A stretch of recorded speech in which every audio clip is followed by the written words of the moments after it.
Greetings, cozy knights. Lower your swords and rest by the fire. Tonight, we journey through the unsolved mysteries buried deep within the province of Cyrodiil.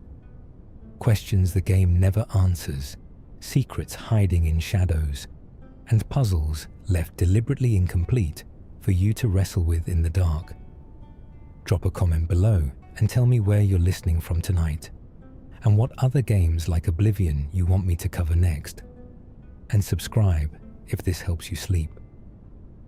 The burned bodies at Kvatch's gate. When you first arrive at the ruined city of Kvatch, the scale of the destruction is immediately overwhelming. Gates torn from their hinges, buildings reduced to hollow shells, ash drifting in the air like grey snow. But if you slow down and look past the carnage, to examine the individual bodies scattered throughout the approach, you will notice something that demands attention.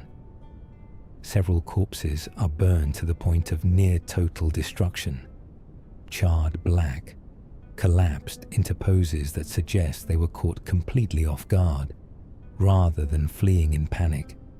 The burning appears localized, as though each person was struck by something precise, rather than caught in a spreading blaze. Daedric forces certainly include fire Atranax and Dremora, capable of unleashing destruction magic, but the pattern of burning doesn't quite match the chaotic spread you would expect from a battlefield. Some of these bodies appear to have been burned where they stood, without moving, without protecting themselves. Whether they were paralyzed first, taken completely by surprise, or killed by something the game never shows, you remains permanently unresolved. Kvatch's fall is the central tragedy of the Oblivion crisis, but its precise final hours remain mysterious. The abandoned camp near Hackdirt, east of Hackdirt, a small settlement with a deeply disturbing secret involving an underground cult that worships creatures called the Deep Ones and targets travelers, sits an abandoned camp that appears to have been vacated in tremendous haste. Bedrolls are still laid out. Cookpots sit over cold fire pits. Personal belongings, boots, a journal with its final entry scratched out rather than completed, a knife left in the earth as though planted for reasons unknown, have all been left behind. The journal's scratched out entry is particularly unsettling because it suggests the author reconsidered what they were writing at the last moment. Perhaps they saw something approaching. Perhaps they realized that writing it down would make it real. The camp's proximity to Hackdirt is suggestive. The villagers of Hackdirt are already hostile to outsiders, and their worship of the Deep Ones, subterranean creatures inhabiting the tunnels beneath the settlement, has led them toward violence against travelers before. Whether these campers were victims of that hostility, whether they somehow escaped, or whether they abandoned their belongings for some entirely separate reason has never been confirmed. The scratched-out journal entry is as close as the game gets to an explanation, and it offers none. The drain pool at Ayleid Ruin Telepi. Deep within the Ayleid Ruin Telepi lies a massive ceremonial pool that appears to have been carefully, deliberately drained of water at some point after the Ayleids left. The stonework around the pool's drainage channels is scratched and scored. Someone worked hard to open those channels. The Ayleids are long gone, which means whatever creature or person drained this particular pool was doing so long after the last Ayleid stepped foot in Telepi. The pool itself is large and deep, and the Ayleids used water extensively in their rituals. A pool of this size in a location this deep within a ruin could imply that it served a significant ceremonial purpose.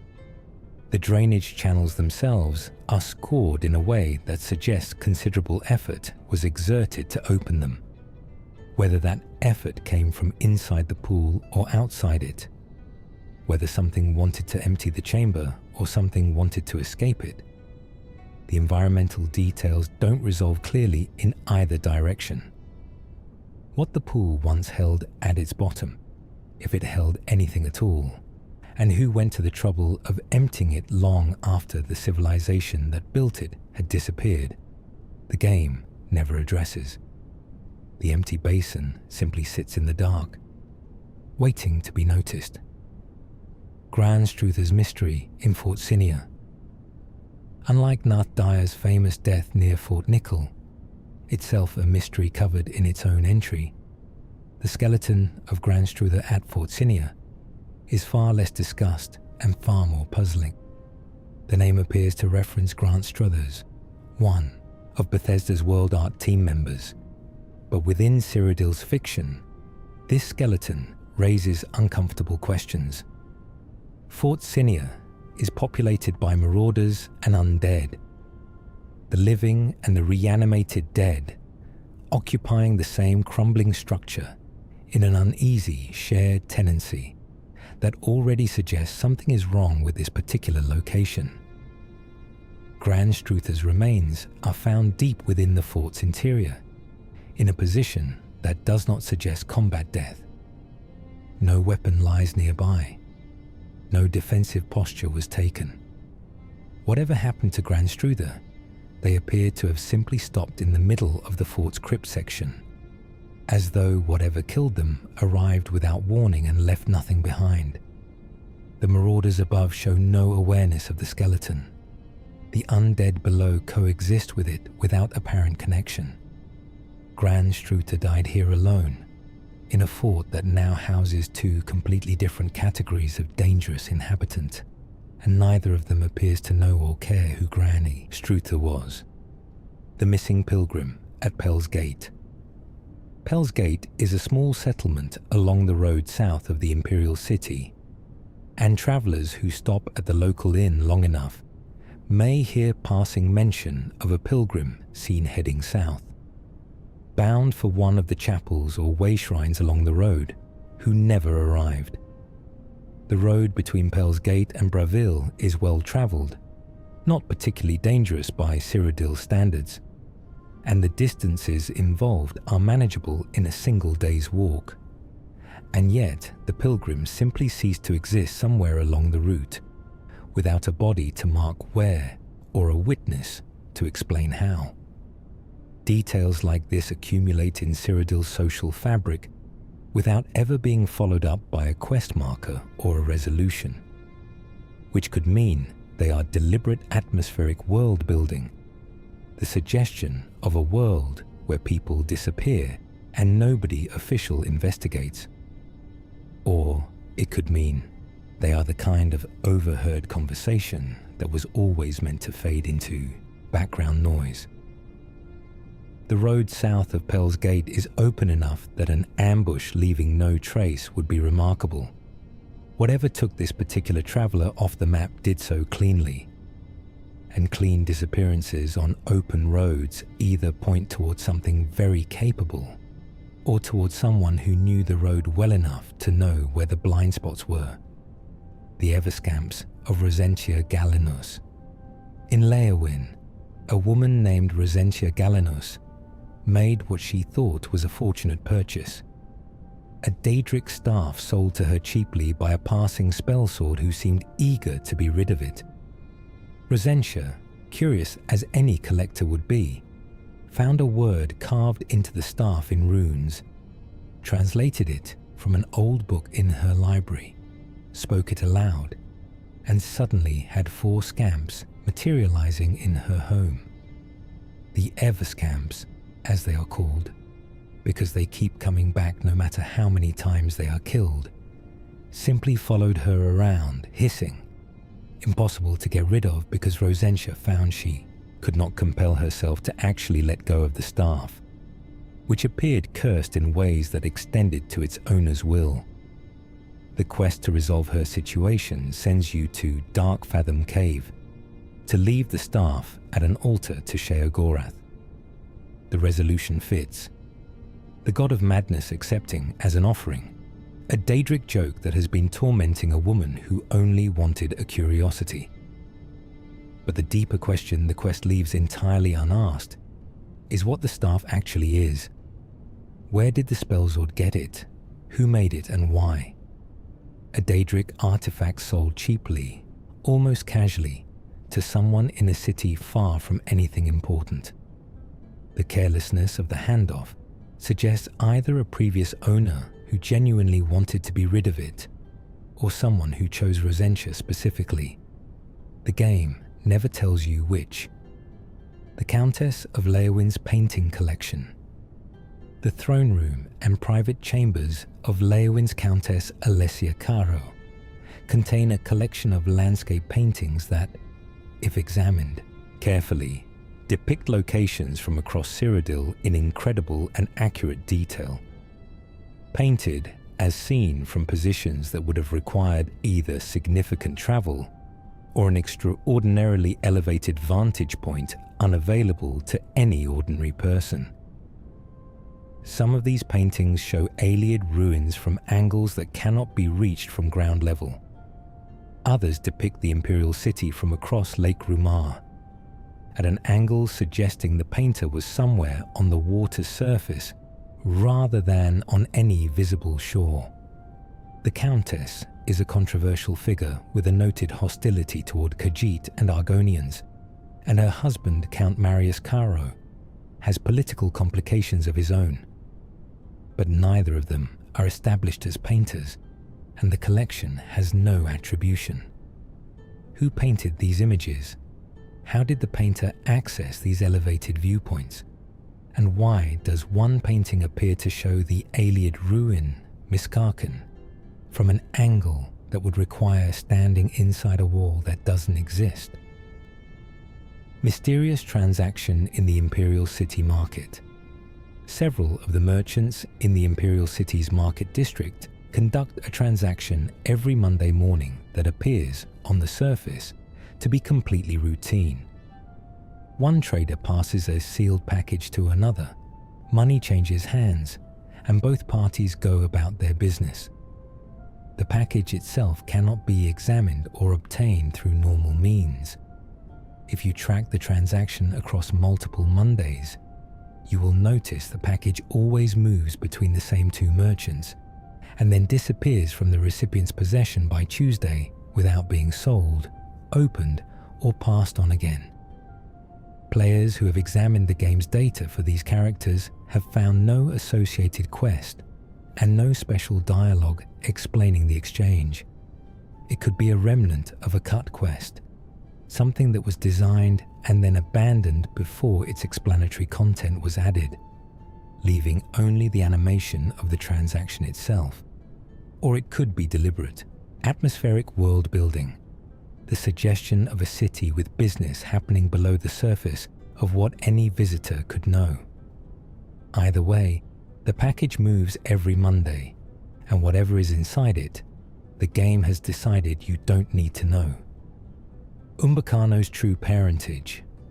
The Altmer Collector. Umbacano is presented to you as an eccentric but wealthy man with an obsessive interest in Ayleid artifacts, particularly those connected to the ancient kingdom of Nenalata. His quest chain, involving the collection of 10 Ayleid statues and ultimately the crown of the last Ayleid king, drives you deep into ruins and moral grey areas. But Umbacano himself offers very little information about his own origins. He is Altmer, a high elf, with no apparent family connections to Cyrodiil mentioned in his dialogue. He arrived in the Imperial City already wealthy, already knowledgeable about Ayleid culture in a way that goes far beyond academic study. The level of detail in his understanding of Nenalata specifically suggests personal familiarity rather than scholarly research. When he dons the crown of Nenalata in the ruins, he appears to be attempting something very specific, not simply claiming a royal artifact for its monetary value. Some players have theorized that Umbacano may have genuine Ayleid ancestry, that his obsession with Nenalata is not academic, but genealogical. The game never confirms or denies this. He dies in those ruins carrying whatever secret drove him there. Thorinir's supplier network. The quest Unfriendly Competition sends you to investigate Thorinir, a merchant in the Imperial City, selling goods so far below market value that he's driving other shops toward ruin. You eventually discover he's sourcing his inventory from Agamir, a grave robber, and the Tolkien Easter egg hidden in Agamir's notes becomes the memorable detail most players take away. But Thorinir himself raises questions the quest never asks. How did he and Agamir form their arrangement? Grave robbing is a significant criminal enterprise in Cyrodiil. A legitimate merchant accepting stolen goods from a known grave robber either knew exactly what he was doing or was being deceived in ways that require him to be remarkably incurious about his supplier's methods. Thorinir's dialogue when confronted suggests genuine surprise at the origin of his goods, but his prices were so suspiciously low that any experienced merchant would have asked questions long before you arrived. Was Thorinir complicit and simply a very good actor? Was he deliberately kept ignorant by Agamir to preserve plausible deniability? The quest ends with your choice about whether to turn him in, but it never definitively answers what Thorinir actually knew. The Grey Fox's true identity crisis. You eventually learn that the Grey Fox, legendary master thief and leader of the Thieves' Guild, is Corvus Umbranox, the Count of Anvil, a man who wore the cowl of Nocturnal and was subsequently forgotten from the memories of everyone who had ever known him, living under a curse that erased his identity from the world. When you help him remove the cowl and restore his identity at the end of the Thieves' Guild questline, it seems like a clean resolution, but the mystery that lingers is about the years in between. Corvus Umbranox chose to put on the cowl of Nocturnal. He made that decision deliberately, accepting the erasure of his identity. Why? What was so appealing about becoming the Grey Fox that he was willing to cease existing as Corvus Umbranox entirely? His wife Milona waited for him, as though some part of her remembered a person even when the world had forgotten him, suggesting the cowl's curse operates at a cosmic level, but not quite down to the emotional truth of genuine love. What drove a count to choose anonymity and criminal leadership over his title, his wife, and his name? Amuse's persistent failures. Before you join the Thieves' Guild, Amuse, an Argonian would-be thief, is consistently presented to you as someone who keeps getting caught, keeps ending up in jail, keeps trying and failing to succeed as a criminal. When you first encounter him, he is in prison. When you advance in the guild, he appears again, still struggling, still getting caught. His persistence in the face of repeated failure raises the question of what drives him. He clearly has no natural talent for thievery, and Cyrodiil's prisons are not pleasant places. What compels Amuse to keep returning to this life despite his demonstrated inability to succeed at it? Some dialogue suggests he aspires to guild membership, but the guild standards require competence he simply doesn't possess. Is there something in his past driving him toward this specific profession? A debt? An identity? The game gives you no clear answer. He is simply someone who keeps failing at the same thing over and over, too stubborn or too damaged to choose a different path. Mazoga the Orc's complicated history. In the quest, a brotherhood betrayed near Leowyn. You meet Mazoga the Orc, who tells you she is a knight and refuses to say more about her past. She needs your help to reach a location connected to her personal history, a connection to bandits who wronged her in ways she won't specify. What makes Mazoga's history compelling is precisely what the quest reveals and then leaves unresolved. She was clearly not always a warrior seeking revenge. Something specific happened that set her on this path, involving a person she cared about and criminals who took something from her. The quest ends with combat, with justice in the form of Mazoga's sword, but never with a full account of what actually happened to her or who she lost. She walks away from that final confrontation carrying the weight of a story she never shared completely with you. All you know is that she called herself a knight and earned the title by the end of the journey. But the woman who existed before that title remains entirely obscured. The Orb of Vermina's true purpose. Arkved stole the Orb of Vermina and retreated into his tower, whereupon Vermina transformed the entire structure into a manifested nightmare, trapping him in an endless sleep from which he cannot be roused. When you retrieve the orb and return it to Vermina, she confirms Arkved will live out the rest of his days in nightmare, a particularly terrible punishment for theft. But the orb's actual function is never explained. Vermina is the Daedric Prince of dreams, nightmares, and psychological torment. Her orb is presumably a tool of that domain. Perhaps it collects nightmares, or amplifies them, or grants her access to the sleeping minds of mortals across Tamriel. The fact that simply possessing it was enough to transform an entire physical location into a dreamscape suggests the orb operates at a level of power far beyond what most Daedric artifacts display. Did Arkved understand what he was stealing? His notes suggest he anticipated some dream-related effects, but clearly not on this scale. The orb sits in Vermina's shrine performing its unknown function, and whatever it is doing there, it is doing it continuously. Periites plague victims at Brindleholm. The Daedric quest for Periite, the Daedric Prince of Tasks, Natural Order and Disease, involves a group of worshippers at Brindleholm who attempted to commune with their prince and became trapped in oblivion as a result. Their bodies catatonic in the physical world while their souls wander Periite's realm. When you retrieve their souls and return them to their bodies, they wake up seemingly fine, thank you briefly, and go about their lives. What the quest never addresses is the long-term consequence. These people's souls were absent from their bodies for an extended period. In the Elder Scrolls cosmology, the soul is not a simple thing. It is connected to identity, memory, consciousness, and perhaps fate.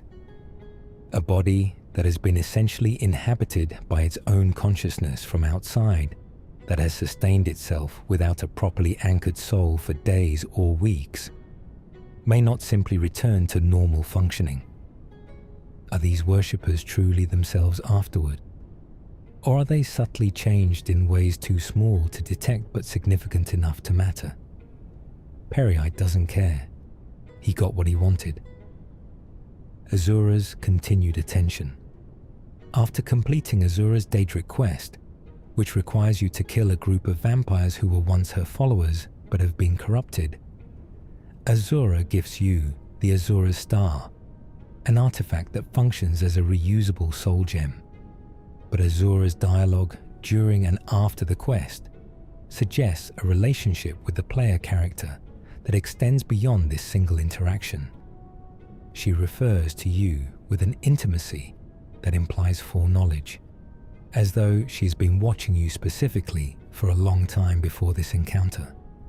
Azura is the Daedric Prince of Dusk and Dawn, of fate and change, with a reputation for caring about her followers in ways that other Daedric princes do not. Her continued attention to mortals, demonstrated again in Skyrim's questline, suggests she has long-term plans for those she marks as significant. What does Azura want with the hero of Kvatch beyond this single task? She gives you a powerful artifact and then withdraws, but her parting words suggest the relationship is not over. Whether it ever continues, within Oblivion or outside it, the game leaves entirely open. the shrine of Molag Bal's hidden history. Molag Bal's shrine is associated with a quest involving the mistreatment of his worshippers and a man named Melus Patilius who murdered his wife, or was convinced to, in a moment of dark grief and manipulation. The shrine itself, however, predates the quest entirely. It has been there long before Melus Patilius came into Molag Bal's orbit. The shrine's location, the offerings left there by unknown hands over what appears to be a long period, and the sheer age of the site suggest Molag Bal has maintained a presence in this particular location for reasons the game never addresses. Molag Bal is the Daedric prince of domination, slavery, and corruption, specifically the corruption of the innocent and the theft of souls. A shrine maintained in secret in this specific remote location, serving as a focal point for what appears to be ongoing dark worship, raises the question of what has been happening here. What prayers were answered at this shrine before you arrived? What bargains were struck? The quest gives you one story. The shrine suggests hundreds of others you will never hear. Hermaeus Mora's Forbidden Archive. Hermaeus Mora is the Daedric prince of fate, knowledge, and memory, the keeper of forbidden secrets, and the Daedric counterpart to every library ever built. His quest in Oblivion involves sending you to gather forbidden knowledge in the form of a book written by a scholar who delved too deep into Mora's domain and paid a price for it. What's striking about Mora's dialogue during this quest is not what he tells you, but what he withholds. He speaks about knowledge with a collector's possessiveness, suggesting that the information he has accumulated is not meant to be used, but simply held.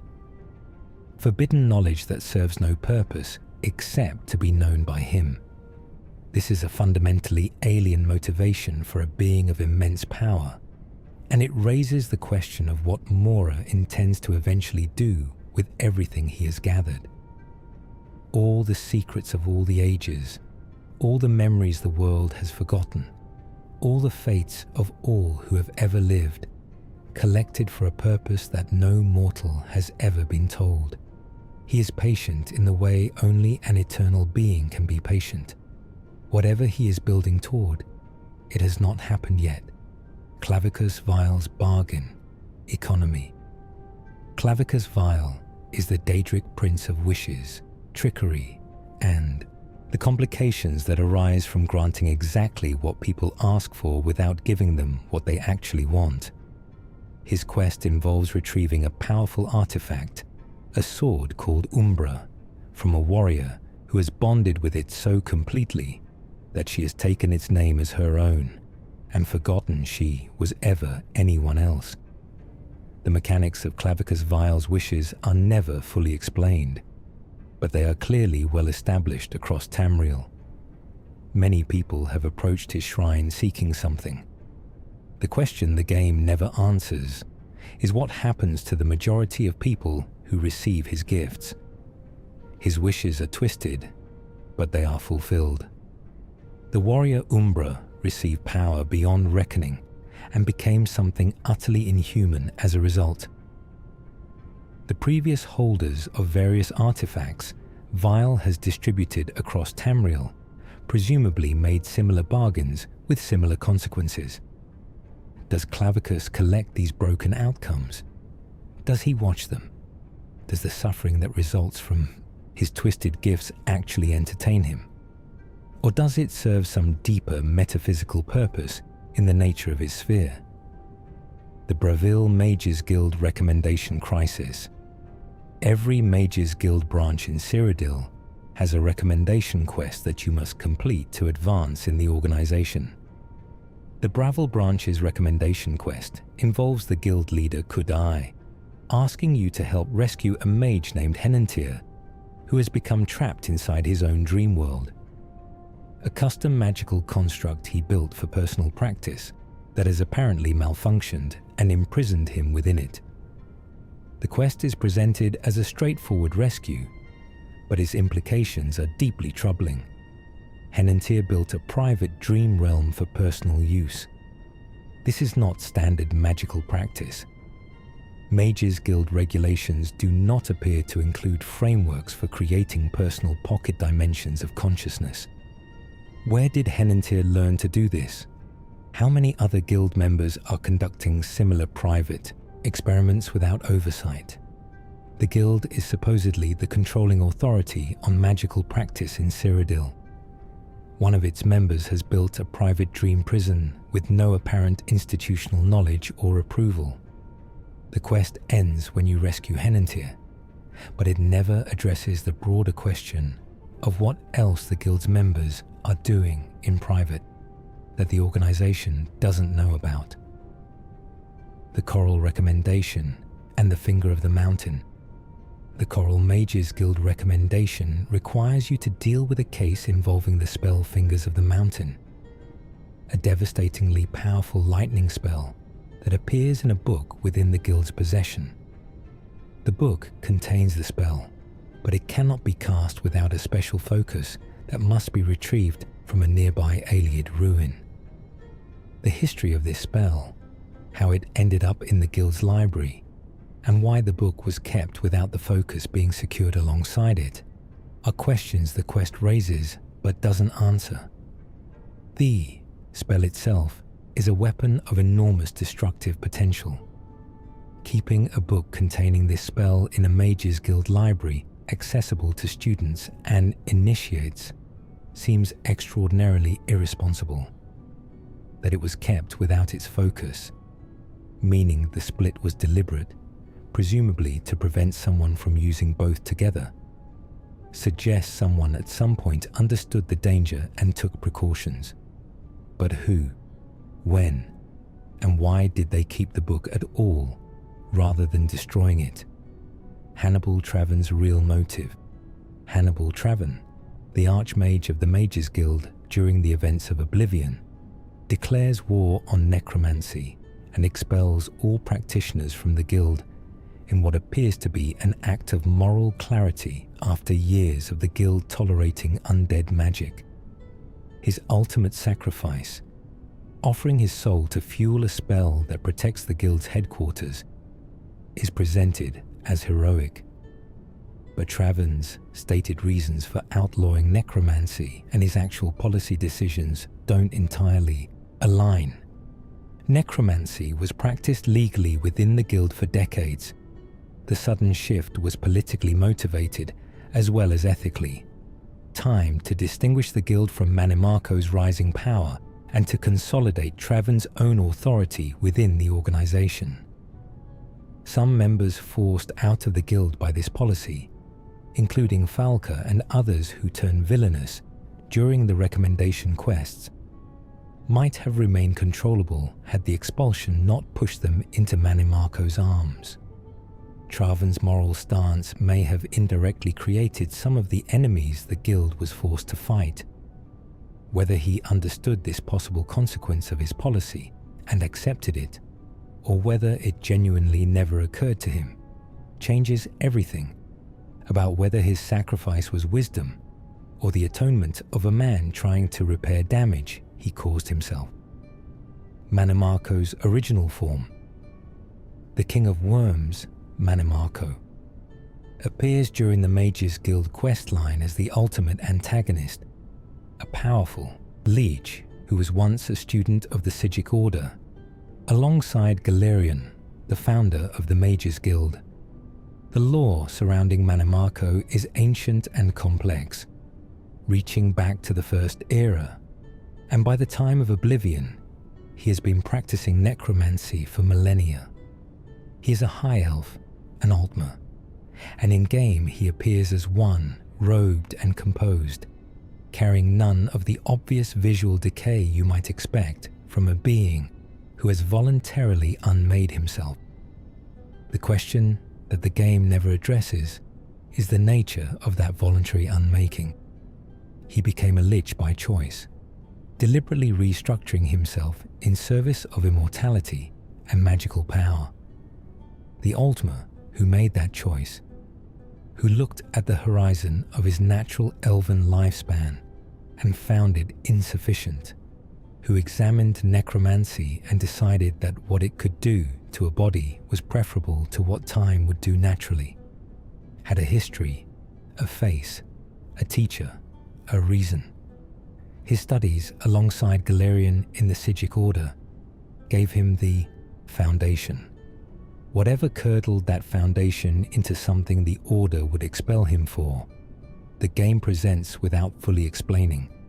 The lich you face carries no trace of the scholar who once debated magic theory with the man who went on to found the Mages Guild. Whatever he gave up, the exchange appears to have been total. The Arcane University's sealed room. Within the Arcane University, there is a door that cannot be opened through any normal gameplay means. No key exists for it in the standard game. Players who have bypassed it through console commands report finding what one observer described as a huge room with an enlarged door and no furnishings. An enormous space that appears to have been designed for something that never made it into the final release.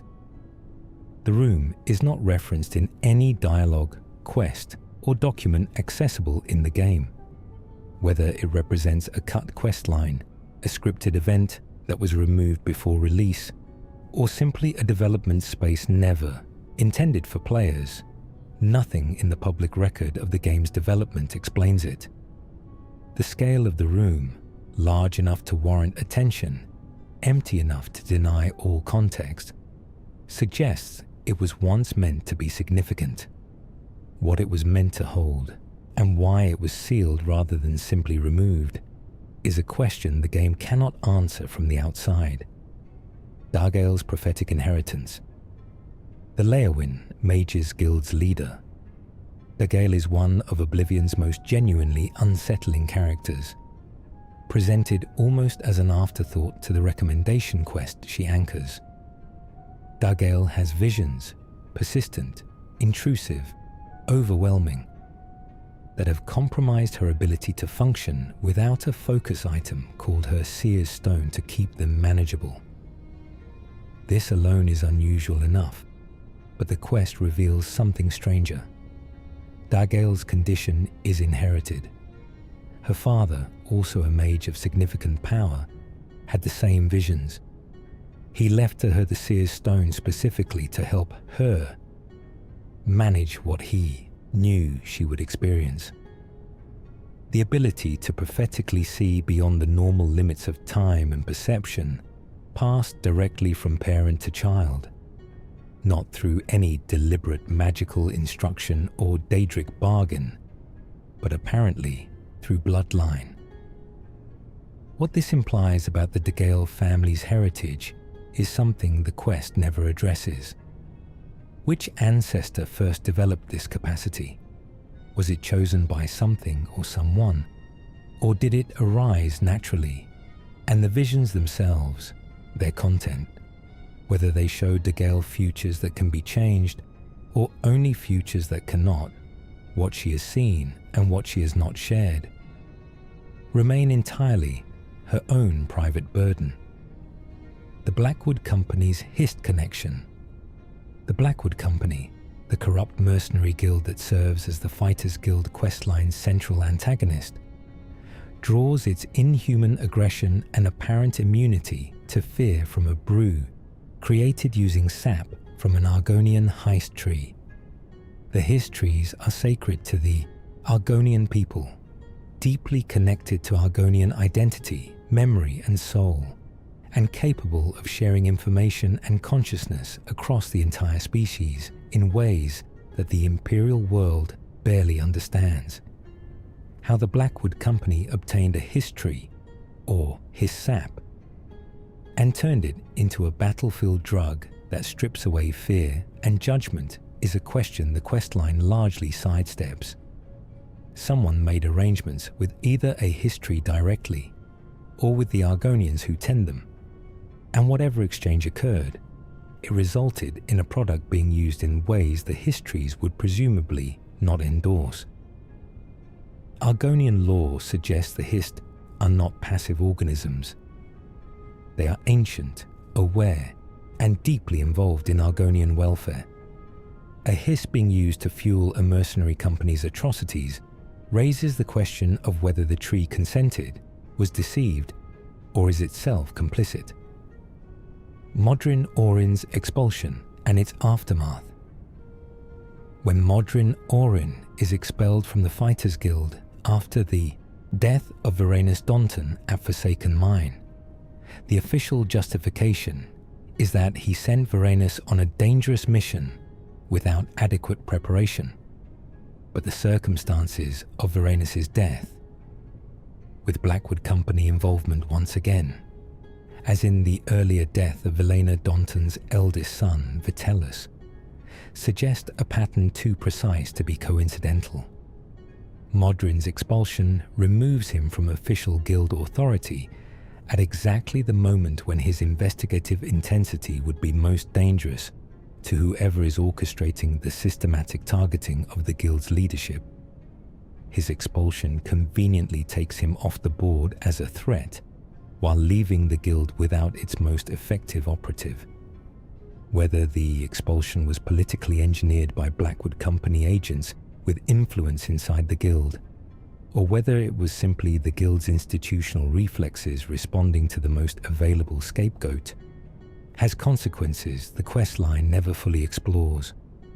Modrin operates outside the guild for the remainder of the conflict, which may actually be what allowed him to be effective. But it also means the guild lost its best investigator precisely when it could least afford to. The Hunters of Fort Grief. On an island in Nibbin Bay sits Fort Grief, accessible only by a specific boat arranged through Curdon Grow Draggle, an orc loan shark operating out of Breville. The island and its fort are the setting for one of Oblivion's darkest questlines. Curdon runs a private murder operation, luring people into the fort under false pretenses and then hunting them through its trap-laden interior for the amusement of wealthy clients who pay for the privilege. The fort is littered with the skeletons of previous victims, each one a person who walked into the arrangement thinking they were doing something reasonable, retrieving an axe, helping a friend, and discovered too late that the island's only exit requires killing your way through professional hunters. What the quest never reveals is the full scope of the operation. How many victims has Curdon processed? How long has this been running? His operation is polished enough, his procedure refined enough, that the people paying to watch have presumably been paying for some time. The clients are never identified. The record of what happened to every previous victim exists nowhere in the game's text. Fort Grief sits on its island, the skeletons silent on the floor, and the number of lives that ended there before you arrived is left entirely uncounted. The grey fox and the cowl's previous wearers. When you recover the cowl of Nocturnal and eventually discover its curse, that wearing it erases the wearer's identity from collective memory, you learn that Corvus Umbronox was not necessarily the first grey fox. The cowl has existed for centuries, passed between thieves who presumably faced the same choice Corvus made. Wear it and become the fox, or leave it for someone else. The previous wearers of the cowl are never discussed, never named, and their fates are never explained. If Corvus wore the cowl for years and eventually found a way to remove it and reclaim his identity, did any previous wearers attempt the same? Are there other Corvus Umbronoxes out there? People who wore the cowl, had their identities erased, somehow removed it, and then had to rebuild their lives from nothing because nobody remembered them. The restoration of Corvus's identity at the end of the questline seems to suggest the curse is reversible, but it required a specific and elaborate magical solution. What became of those who couldn't find that solution? Methredel and Amuse's rivalry. During your early days with the Thieves Guild, you are set against Methredhel, a Bosma thief who is competing with you for guild advancement in what appears to be a friendly rivalry. Methredhel is skilled, clever, and genuinely talented in ways that Amuse is not. She succeeds where he fails. The interesting question is what their history is. Methredhel and Amuse appear to know each other before they encounter you, sharing a dynamic that suggests prior interaction rather than simply being strangers thrown together by guild circumstances. What happened between them before you arrived? Amuse's chronic failure and Methredhel's consistent success exist in the same social space, and the guild structures them as competitors. Did Methredhel's success come partly at Amuse's expense at some earlier point? Does his persistence in pursuing guild membership despite his incompetence have something to do with her?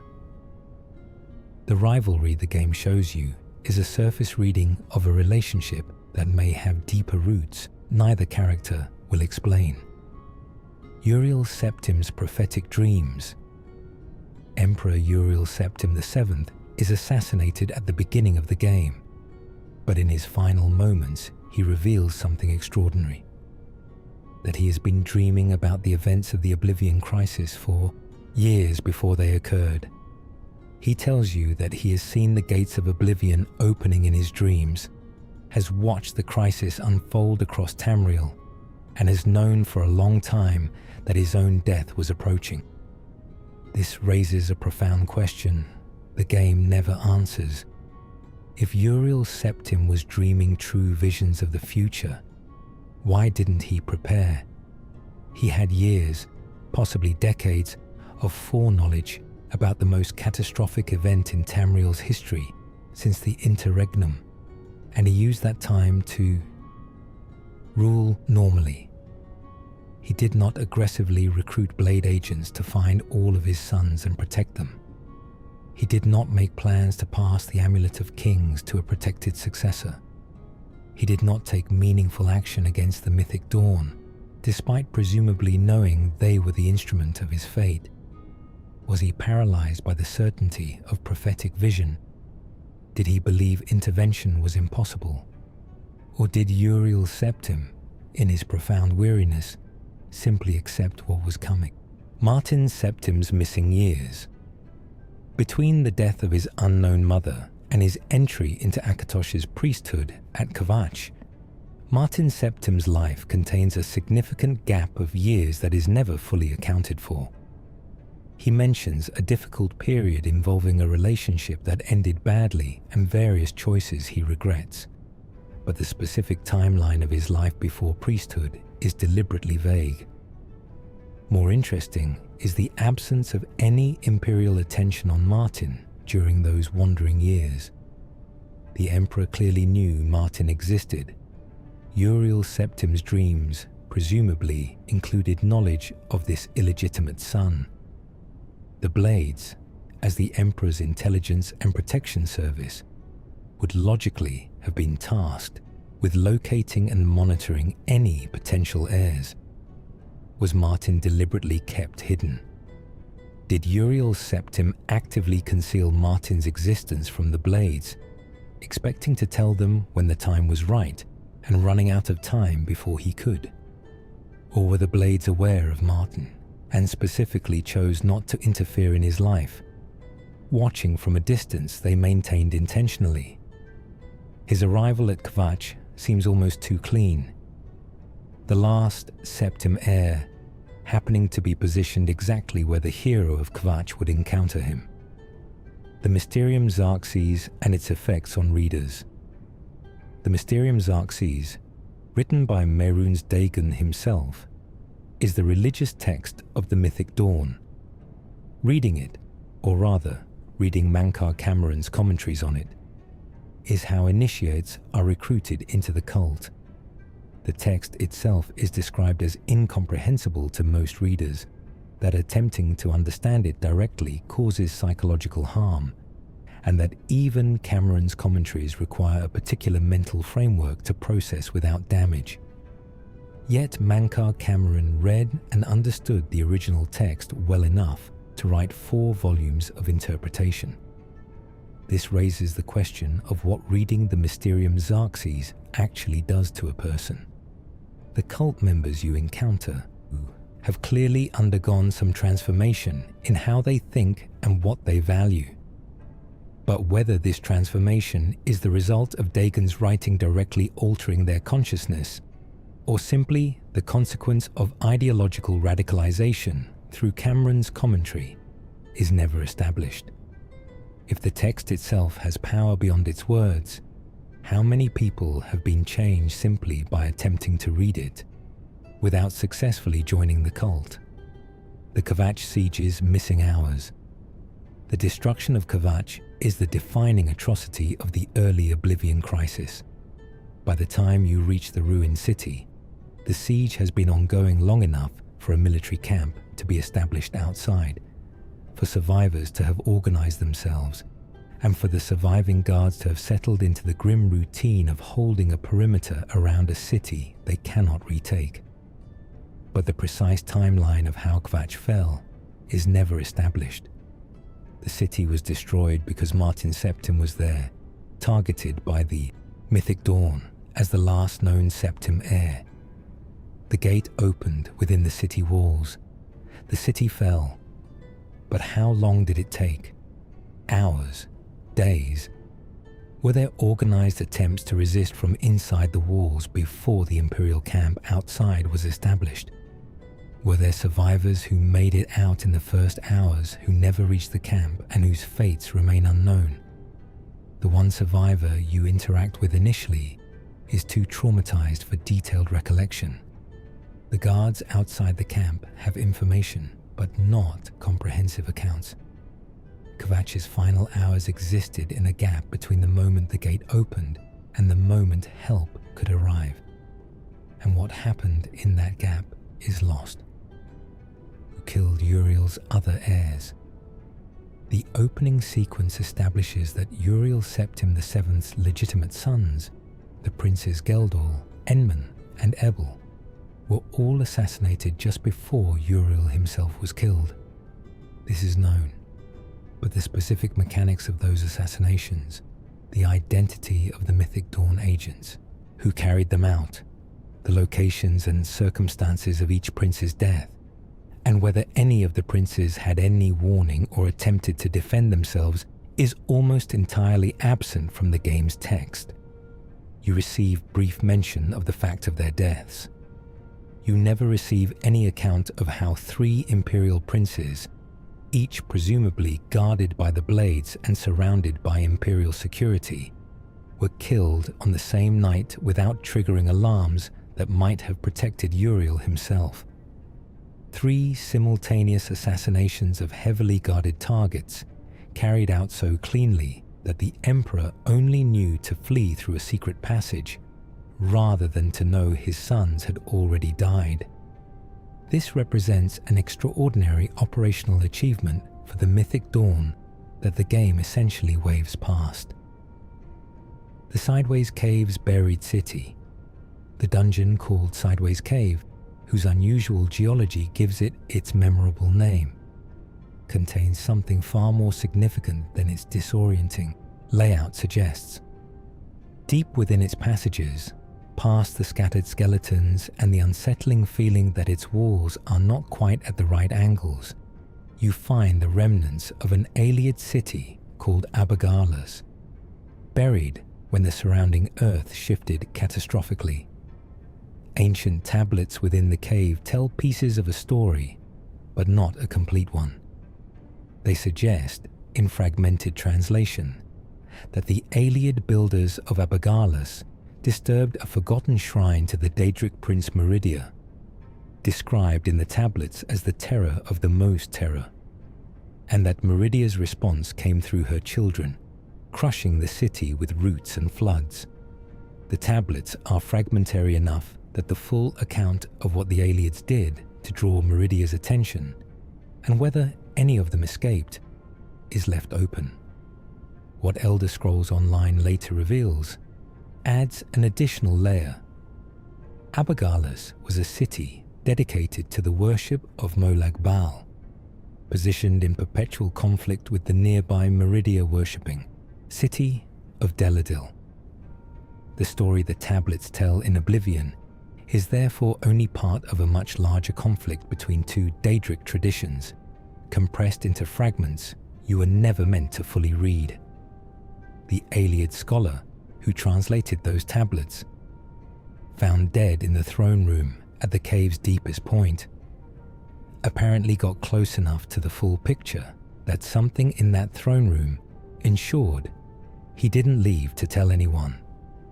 The Pale Pass and its Akaviri legacy, the optional quest involving Countess Carvain of Bruma and the ancient Akaviri fort of Pale Pass, leads you to a location that has been sealed and inaccessible for centuries. The Akaviri, a collective term for the various cultures of the continent of Akavir, to the east of Tamriel, invaded Cyrodiil in the Second Era and were defeated by Emperor Raymond Cyrodiil. The fort at Pale Pass was part of that invasion force and has sat abandoned ever since. What makes Pale Pass mysterious beyond its historical significance is the condition of the place. For a structure that has been sealed for centuries, it is remarkably intact. Artifacts left within, the draconian Madstone being the object of Carvain's quest, are not significantly degraded. Journals left by the dead Akaviri soldiers tell pieces of their story in a way that raises more questions than it answers. Why were these particular soldiers sealed in with their fort rather than retreating? Were they sealed in from the outside, by their enemies, or from the inside by their own choice? And the draconian Madstone itself, what is it exactly? Where did the Akaviri get it? What powers does it actually possess that would make a countess, 200 years later, obsess over its recovery? The Slythe Syringi cult and the False God? Near Kavach lies Sheckham Farm. Abandoned, its owner Slythe Syringi gone. His journal left beneath a clay bowl on the kitchen table. Following the trail into Sandstone Cavern reveals Slythe dead in the depths, killed by a creature he worshipped as a god. A creature that turns out to be a Storm Atronach. This is where the quest's real question lives, beneath its surface resolution. The Syringi family worshipped this Atronach as a deity across multiple generations, Slythe's father before him, and presumably his father's father before that. They believed the Sunken One passed judgment on the mortal world from beneath the earth. They believed the burning of Kavach, a city destroyed by Merun's Dagon's forces, was the Sunken One's punishment for human corruption. Slythe walked into the cave carrying an offering of gold and gems to appease a god that killed him without ceremony. The question the game leaves open is how an ordinary Storm Atronach became the centerpiece of a generational religious tradition. Did someone deliberately create this cult around a naturally occurring creature? Did the Syringi ancestors genuinely mistake a Daedric entity for a divine one? Or were they something closer to correct? What does it mean that the Sunken One always respawns? That it cannot be permanently banished? The dead trolls note, on the Panther River, beneath one of Cyrodiil's stone bridges northeast of the mouth of the Panther, lies a dead troll carrying something unusual.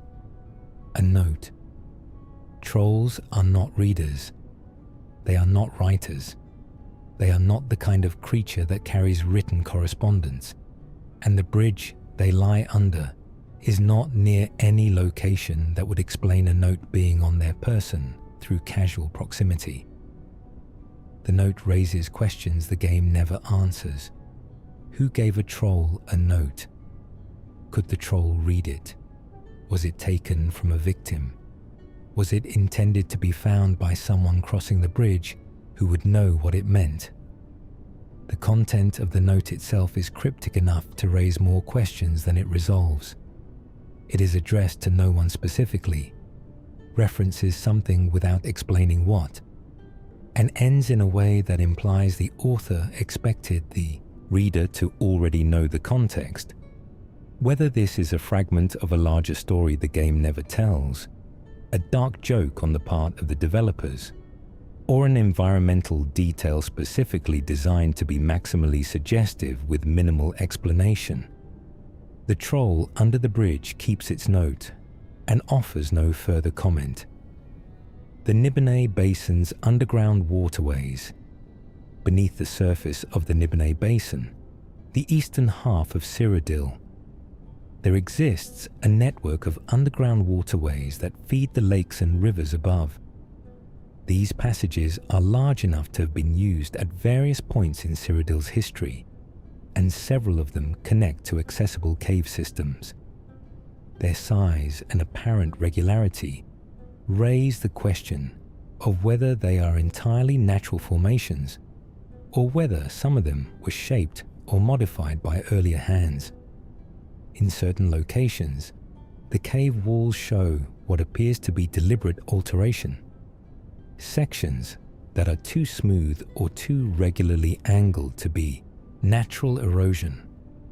Whether this reflects alien engineering that has since been reclaimed by nature, earlier pre-alien modification by a culture that left no other documented traces, or simply the pareidolia of a player looking for patterns in limestone formations, is not something the game addresses. The waterways simply exist beneath the surface, older than anything built above them, connecting parts of Cyrodiil that have no surface routes between them, visited by creatures that have made the dark passages their home for reasons that have nothing to do with the passage's possible origins. The Skeleton Key's origin. The Skeleton Key is Nocturnal's Daedric artifact, a lockpick of supernatural power that never breaks and can open almost any lock in existence. It is the Thieves Guild questline's significant MacGuffin, passed between thieves and representing the ultimate tool of the profession. But the key's origin, how Nocturnal created it, for what purpose, and why she would give such a powerful tool to mortal thieves rather than keeping it secured in her own realm of Evergloam, is never explained. Nocturnal is the Daedric Prince of Darkness, Luck, and the Night. Her association with thieves is natural given her sphere of influence, but the creation of a physical tool for mortal use represents a specific choice to interact with the material world in a concrete way. Daedric artifacts are typically created as expressions of a prince's sphere. They embody something about who and what the prince is. What does the Skeleton Key embody about Nocturnal? What does it say about the nature of locks, of secrets, of the things kept hidden in darkness, that Nocturnal's most iconic creation is a device for opening things that were meant to stay closed? The Wobberjack's previous victims. Sheogorath's artifact, the Wobberjack, transforms whatever it strikes into a random creature or object. Chaos made physical, the principle of madness given a body. After completing Sheogorath's quest and receiving the Wobberjack as a reward, you possess an object with a history that stretches back through countless previous owners and victims. The Wobberjack has been used on people before you. The random transformations it produces have struck mortals who were changed into animals, furniture, food, or other creatures. Some of those transformations presumably permanent, given that the original person was not there to receive the reverse transformation. Somewhere in Cyrodiil, and across Tamriel's broader history, there are people who encountered a previous Wobberjack wielder and were transformed into something they have remained ever since. A deer grazing in the forest outside Coral may have been a person once. A goat found wandering near a collapsed ruin may have a history that its current form has no framework for remembering. The Wobberjack's history of victims is entirely invisible, existing only in implication. Goldbrand's waiting purpose. Goldbrand is the artifact of Boethia, a powerful weapon of Akaviri make associated with the Daedric Prince of Deceit, conspiracy, and the tests that reveal true character. Its background connects it to the period of Akaviri invasion, suggesting it may have originally been a mortal weapon that Boethia claimed and invested with Daedric power. The weapon comes to you through Boethia's quest and is presented as a reward for completing a task that required you to prove yourself through a combination of skill and morality. But Goldbrand's ultimate purpose, if it has one beyond being a powerful sword, is never addressed. Boethia's artifacts tend to serve as instruments of her continued interest in mortal affairs, tools that mark their users as connected to her sphere in ongoing ways. Does Goldbrand's presence in a person's hands make them more likely to be tested by Boethia in the future? Does the sword function as a kind of marking, a divine claim on the wielder's story? The game gives you the sword and lets you use it for whatever you like, without any indication of whether Boethia has further plans for the weapon or for you. Count Hasseldor's impossible arrangement. The Count of Skingrad, Janus Hasseldor, is secretly a vampire who has maintained his position for an unknown number of years, presumably long enough that his original mortal identity has become accepted fiction, with the vampire who wears his face now considered simply to be the Count. His wife Rona is also a vampire, but unlike her husband, she has been unable to maintain the balance between her vampiric nature and her remaining humanity. She is kept in an almost catatonic state, preserved but not living, somewhere between what she was and what she has become. The ethical questions the Count's situation raises are profound. He rules over human subjects from whom he presumably needs to feed. He has maintained a political position built on lies about his fundamental nature.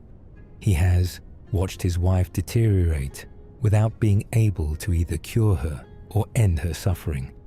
And he has done all of this while keeping the entire arrangement secret from both his citizens and the imperial administration above him. How long has he been the Count? Decades? Centuries? At what point did the original mortal Janus Hasseldor become fully subsumed by the vampire that replaced him? The Imperial City's prison district secrets. The Imperial City's prison district, where the game begins and where you escape from in the opening sequence, contains more than just prison cells.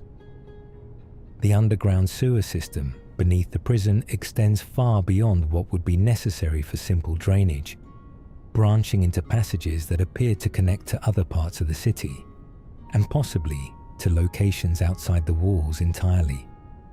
Prisoners who might otherwise be expected to eventually discover and use these routes for escape somehow never do, suggesting either that the guards know about the connections and actively monitor them, or that the passages contain something deterrent enough to prevent prisoners from using them even when desperate. Vampire nests have been established in the deeper sections of the prison sewer, which may explain the deterrent.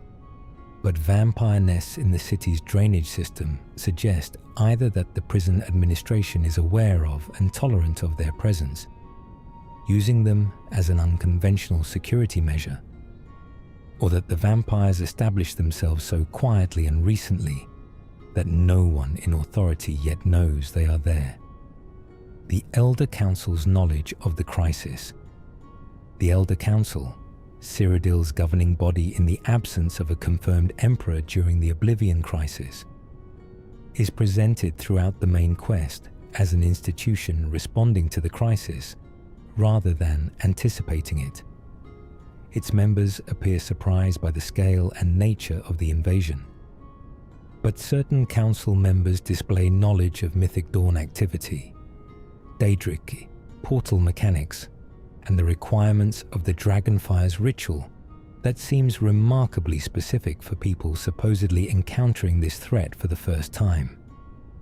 Whether the Elder Council has institutional memory of previous Oblivion scares, there were smaller incursions before the Crisis of Oblivion, or whether certain members of the Council were specifically briefed on contingency plans that were never expected to be needed, or whether some Council members had prior knowledge of the Mythic Dawn's plans and chose not to act on it for reasons of their own.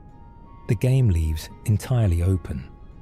The Council's behavior during the crisis, prioritizing political stability over aggressive response, is consistent with either extreme institutional conservatism or something more deliberate. The Blade's hidden agenda. The Blades are presented as the Emperor's personal guard and intelligence service, absolutely devoted to the Septim bloodline.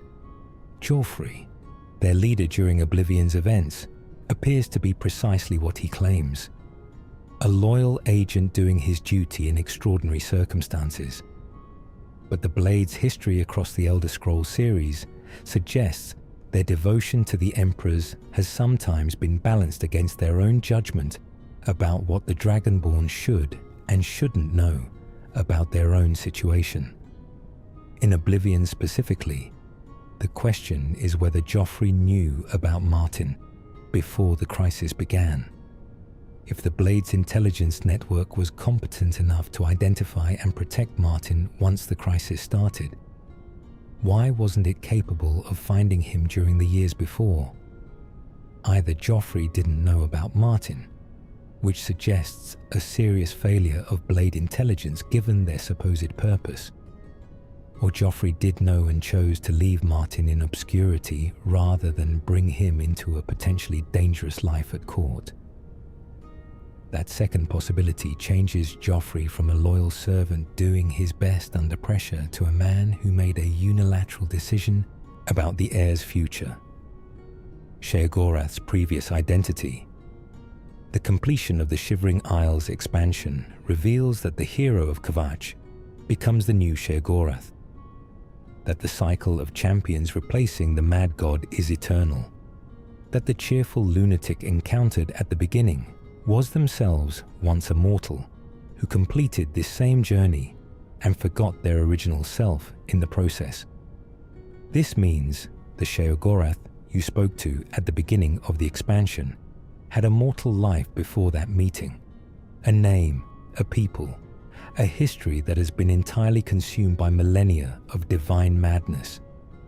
Every personality quirk, every strange obsession, every moment of odd wisdom or odd cruelty in Sheogorath's behavior might be a distorted echo of something genuine from that earlier person's life.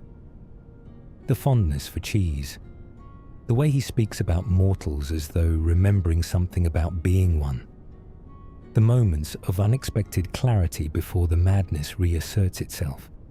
None of this is confirmed, but the architecture of the expansion's revelation invites you to look backward at everything Sheogorath said and wonder what mortal person is buried inside the god. Jiggalag's transformation and memory, the revelation that Sheogorath is actually Jiggalag, the Daedric Prince of Order, transformed by the other Daedric princes out of fear of his growing power, raises a question that the expansion raises but doesn't fully resolve. After you defeat Jiggalag and he is freed from his cycle of transformation, he departs Oblivion, leaving for an unspecified destination to be himself at last, free of the curse. But Jiggalag was transformed by the other Daedric princes, presumably at a specific moment in history before mortal memory extends. The era of his maximum power, the nature of his realm before it was shattered into the chaotic Shivering Isles, and what he actually intends to do now that he is free of the eternal cycle. These are questions Oblivion's expansion raises and then leaves for future games to possibly answer. Jiggalag at full power was apparently terrifying enough to motivate collective action, by all the other Daedric princes. What does a free Jiggalag mean for the cosmic balance of the planes of Oblivion? The Grand Champion's terrible secret. Agranak Gromalog, the Imperial Arena's reigning Grand Champion, known as the Grey Prince, initiates a quest when approached with sufficient rapport. He wants to know the truth of his parentage. He knows he is half-orc. He does not know what his other half is, and rumors about his father trouble him deeply enough that he is willing to send a stranger to investigate. What you discover in his father's abandoned manor is that Agranak Gromalog is half-vampire, the son of a vampire lord who left records of his condition and of Agranak's existence. When you bring this information back to him, Agranak does not react with horror at his father's identity. He reacts with horror at what it means about himself. He is a creature of the arena. His entire identity, his fame, his sense of self, built around physical excellence and combat. The revelation that his blood is tainted in his own perception by vampirism destroys something in him that no opponent in the arena ever could. In subsequent arena bouts, Agranak does not fight back. He simply allows himself to be killed. He chose death over living with what he learned. That is the Grand Champion's true final fight, and the game lets you be the one who caused it. The Wayshrine's hidden network. The Wayshrines of the 9 Divines scattered across Cyrodiil function as roadside shrines offering blessings to those with low infamy, and on the surface they appear to be simple pieces of religious infrastructure. But the placement of the Wayshrines, mapped carefully, is not obviously explained by either road proximity or city locations alone. Some players have noted that the distribution, when viewed on a map, seems to follow a pattern that goes beyond random placement or simple practical utility, suggesting the Wayshrines may form a network whose shape was meaningful to whoever originally placed them, rather than simply convenient for travelers. Whether this reflects a deliberate geometric or spiritual design, or whether pattern-seeking minds are finding order in what is essentially practical religious infrastructure, the game provides no framework for deciding. The Divines or their agents placed these shrines, and the intention behind their placement, beyond the obvious one of providing blessing to passing travelers, has not been documented in any text accessible within the game. What the network does collectively, if it does anything beyond serving as individual points of prayer, remains an open question that the game neither confirms nor closes. The Will-O-Wisps at Harlan's Watch. The small settlement of Harlan's Watch, south of Cheydinhal, experienced a string of disappearances that the Fighters Guild quest, Mystery at Harlan's Watch, resolves, but only on the surface. The mechanical explanation is that will-o-wisps were luring villagers from the settlement towards Swampy Cave, where trolls were killing them. Will-o-wisps in the Elder Scrolls universe are not mindless creatures. They appear to have deliberate intent, specifically the intent to lure. Where this intent comes from, who or what directs it, and why specific locations seem to generate will-o-wisp activity at specific times is never addressed. In Harlan's Watch, the luring appears to have been ongoing long enough that multiple villagers were taken before anyone sought outside help. The survivors who remained presumably watched their neighbors walk toward the strange lights and not return. They watched it happen again. They continued living in the settlement while something in the nearby swamp systematically dismantled their community. What compels a will-o-wisp to lure specifically, rather than simply being a natural phenomenon that happens to attract the curious, is a question the quest resolves mechanically without touching philosophically. The Count of Braville's strange sympathy. Count Regulus, Terentius of Bravil, is presented as the corrupt, incompetent ruler of the most miserable city in Cyrodiil, a man who spends his governing energy on personal pleasures while his city decays beneath him. But certain dialogue lines, accessible only through specific conversation paths, rarely taken by players moving through the game quickly, reveal a Count who has moments of genuine anguish about his city's condition, who knows exactly how bad things are and appears, in those moments, to be trapped rather than content. Whether he is corrupt by character or by circumstance, whether he was always this way, or whether something broke him at some point in his rule, is never examined. Bravil's decay predates him, and would likely outlast any competent ruler given its structural economic problems. Perhaps Regulus Terentius is not a villain, but a man defeated by a situation genuinely beyond his ability to correct, seeking comfort in excess, because he has exhausted every other option and found it insufficient. Or perhaps that reading is too generous, and he is simply what he appears to be. The doubt is the point. The invisible presence at the Temple of the Ancestor Moths, the moth priests at the Temple of the Ancestor Moths, near the Gerald Mountains, maintain one of the most ancient and isolated religious institutions in the Empire. Their practice involves allowing moths that have fed on Elder Scroll parchment to settle on them, reading prophetic information through this biological connection to the scrolls. The temple's inhabitants are partially or fully blind as a result of their practice. Each reading of an Elder Scroll damages the reader's vision until sight is lost entirely. This means the temple's interior is staffed entirely by people who navigate by sound, touch, and the moths themselves rather than by vision. Players who spend significant time in the temple notice something the moth priests apparently do not, or perhaps accept without surprise. At certain times, particularly near dusk and dawn, there is a presence in the temple's deeper chambers that does not correspond to any NPC, any creature, or any documented entity. It displaces dust. It creates sound. The moth priests, blind and listening for moths, appear to not be surprised by it.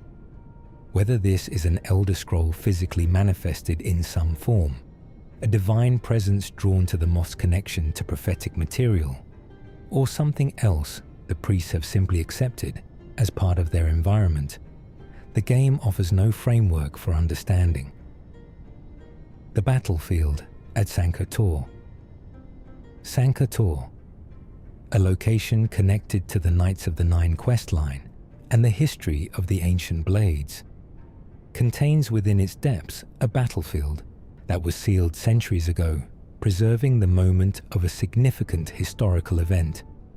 The dead soldiers within have become undead, compelled by a curse to fight their battle endlessly. When you enter and eventually lift the curse, the dead are finally allowed to rest.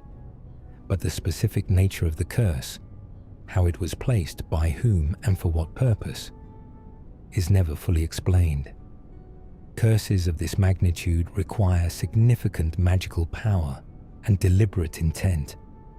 Someone or something sealed this battlefield specifically, trapping those soldiers in an endless reenactment rather than allowing them to pass on. Whether it was an enemy who wanted them to suffer, a friend who wanted to honor them by preserving the moment of their greatest sacrifice, or a neutral power preserving the location for some other purpose, is left to interpretation. The curse's architecture suggests intent. The game never identifies the architect. The painted world's second layer. During the quest, A Brush, with death, you enter a magical painting and find yourself in a world that exists within the artwork itself. A full landscape, entire ecosystem, sky and weather, and creatures all contained within the canvas of a single painting. The painter who created this world is trapped within it, and you must help them escape. What the quest never addresses is whether the painted world was created from nothing by the painter's imagination, or whether it was drawn from somewhere. Whether the landscapes and creatures within it existed in some form before they were painted, whether the painter was creating or copying.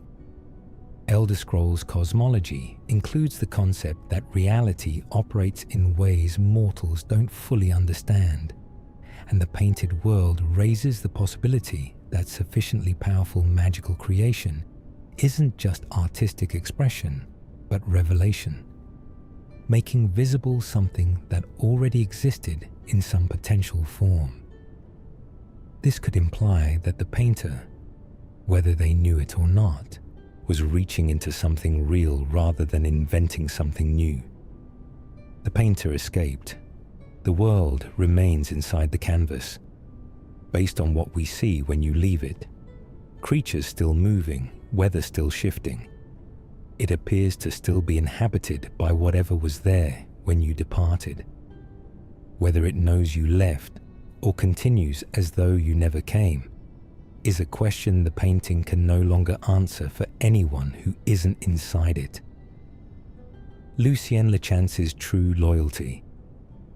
Lucien Lechance, the speaker of the Dark Brotherhood, who recruits you and serves as your primary contact through most of the quest line, is eventually framed as the murderer behind the Brotherhood's internal killings, only for that accusation to be revealed as false, and for Lechance himself to be killed before the truth can be fully established.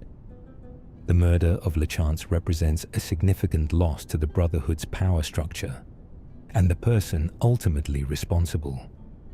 The silencer Mathieu Bellamont, whose vendetta against the Brotherhood consumed years of careful planning, is revealed in the questline's conclusion.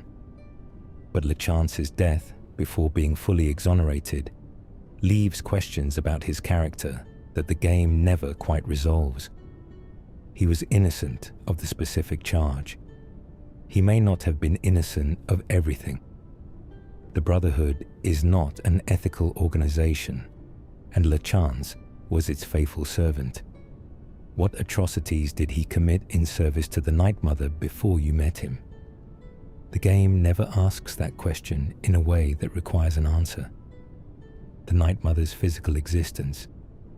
The Night Mother, the spiritual matriarch of the Dark Brotherhood, whose voice the organization's highest-ranking listener receives through a mysterious spiritual connection, is eventually revealed to have a physical form. A corpse interred in a tomb beneath the Braville Sanctuary. She is dead in the physical sense, but alive in the spiritual sense, communicating with the listener and directing the Brotherhood's contracts from beyond mortality. What the game never explains is the cosmological mechanics of this arrangement. The Night Mother is a mortal woman who died and became something more. But how? Daedric princes can grant transformation, can preserve consciousness beyond death in various ways.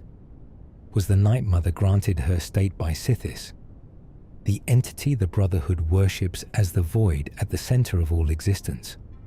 By Mephala, the Daedric prince historically associated with the Brotherhood's origins? Did she achieve this state through her own power?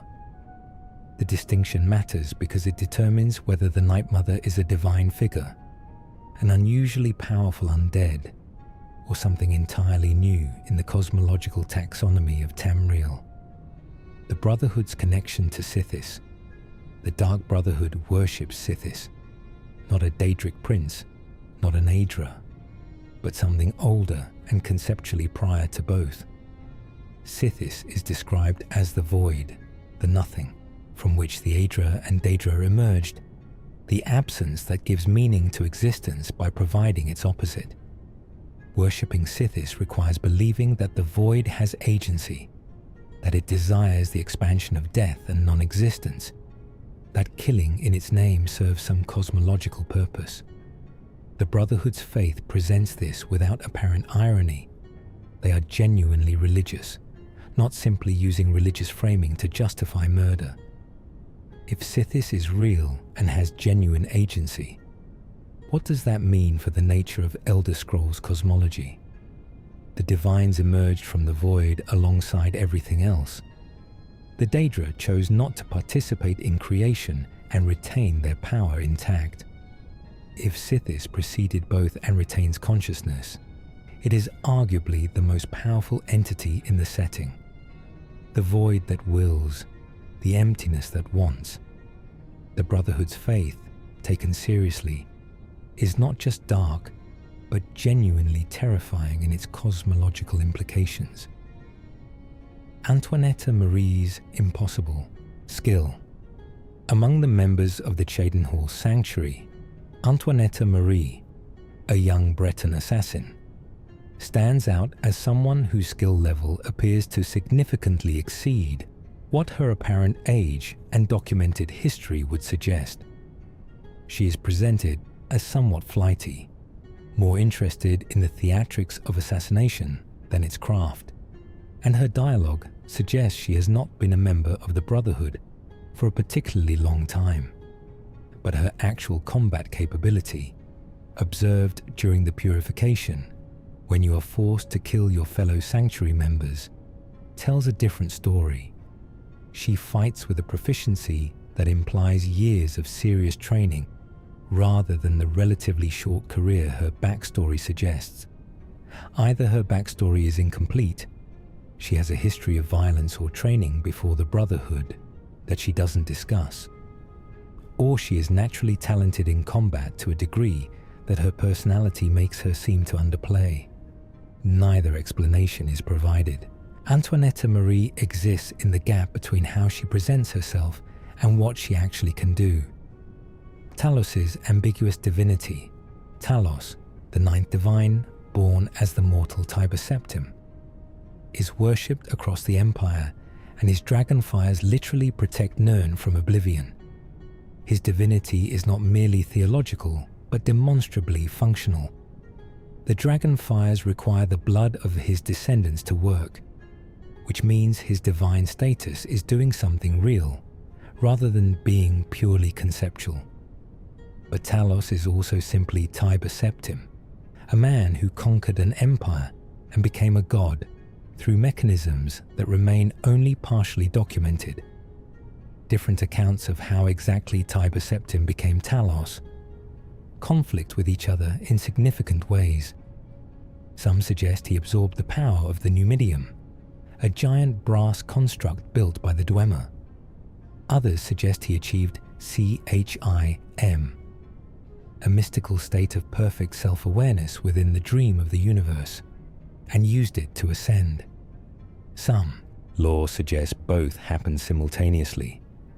The mechanics of mortal apotheosis have implications for what other mortals might theoretically achieve, and the inconsistency in the historical record about how Tiber Septim managed it leaves the process deliberately opaque.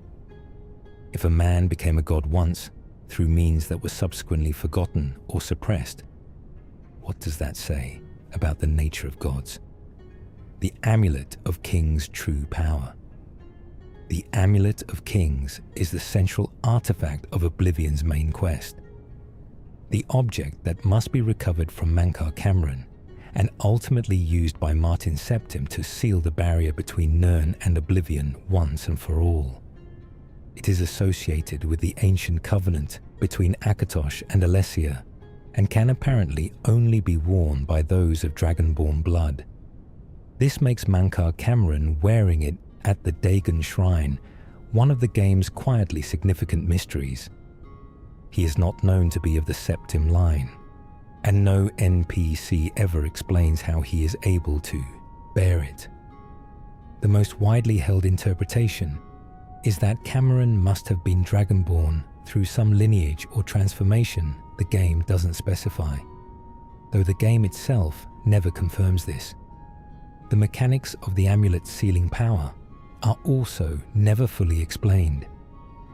Sealing the barrier appears to require the destruction of the amulet itself, which is why Martin's final act is simultaneously noble and irreversible. Why does the act of sealing require destroying the Covenant object? Why could the amulet not simply be used and preserved? The answer would tell you something important about the nature of the Covenant and what the amulet was actually doing. Across the 4,000 years it was worn by emperors who weren't using it to end the world. The hero of Kvatch's origin. You begin the game as a prisoner in the Imperial City's dungeons, with no name, no history, no explanation of why you are incarcerated. Unlike many RPG protagonists, the game makes no attempt to establish who you were before the story began. Uriel Septim, dying in those corridors, says he has seen you in his prophetic dreams, suggests your arrival at this moment was fated rather than accidental. The Imperial prison contains many prisoners. The specific cell you occupied, the fact that Martin's escape route led directly past it, and the Emperor's immediate recognition of you as the foretold champion, all suggest that your imprisonment was not coincidental. Someone placed you in that cell. Someone arranged your position on the game board before the opening move was made. Whether that was Uriel Septim himself, who could have arranged it based on his prophetic dreams, or Akatosh operating through divine providence, or some other agent whose interest in you predates the story's beginning. The game offers possibilities without settling on one. You are, by definition, the one variable in the crisis that nobody can fully account for. Akatosh's endgame, the dragon god of time, and the head of the divine pantheon. Akatosh represents the principal divine force holding Nirn's reality together. His blood flows in the veins of the Dragonborn. His covenant with Alessia created the framework that ultimately defeats Mehrunes Dagon in the game's climax, and his avatar manifests in Martin Septim's final sacrifice. But what Akatosh actually wants, whether he has preferences and intentions beyond the perpetuation of linear time and the separation of Nirn from Oblivion, is never addressed. A god who cares only about maintaining the status quo is a strange god, insufficiently motivated for the role he plays. Akatosh has been involved in mortal affairs at specific moments, has made covenants with specific people, has allowed specific bloodlines to carry his power forward through the generations. This selective engagement implies something beyond passive time maintenance. Something about Akatosh cares, which mortals carry his blood, which moments of history are protected, and which covenants are honored. The shape of what he is actually working toward across the millennia of his divine concern for Tamriel remains entirely his own. The Dragon Break and Lost Eras. Elder Scrolls lore contains references to events called Dragon Breaks, moments when Akatosh's linear time fractured, creating periods where multiple timelines coexisted simultaneously and then collapsed back into a single history that contains contradictory memories of what happened.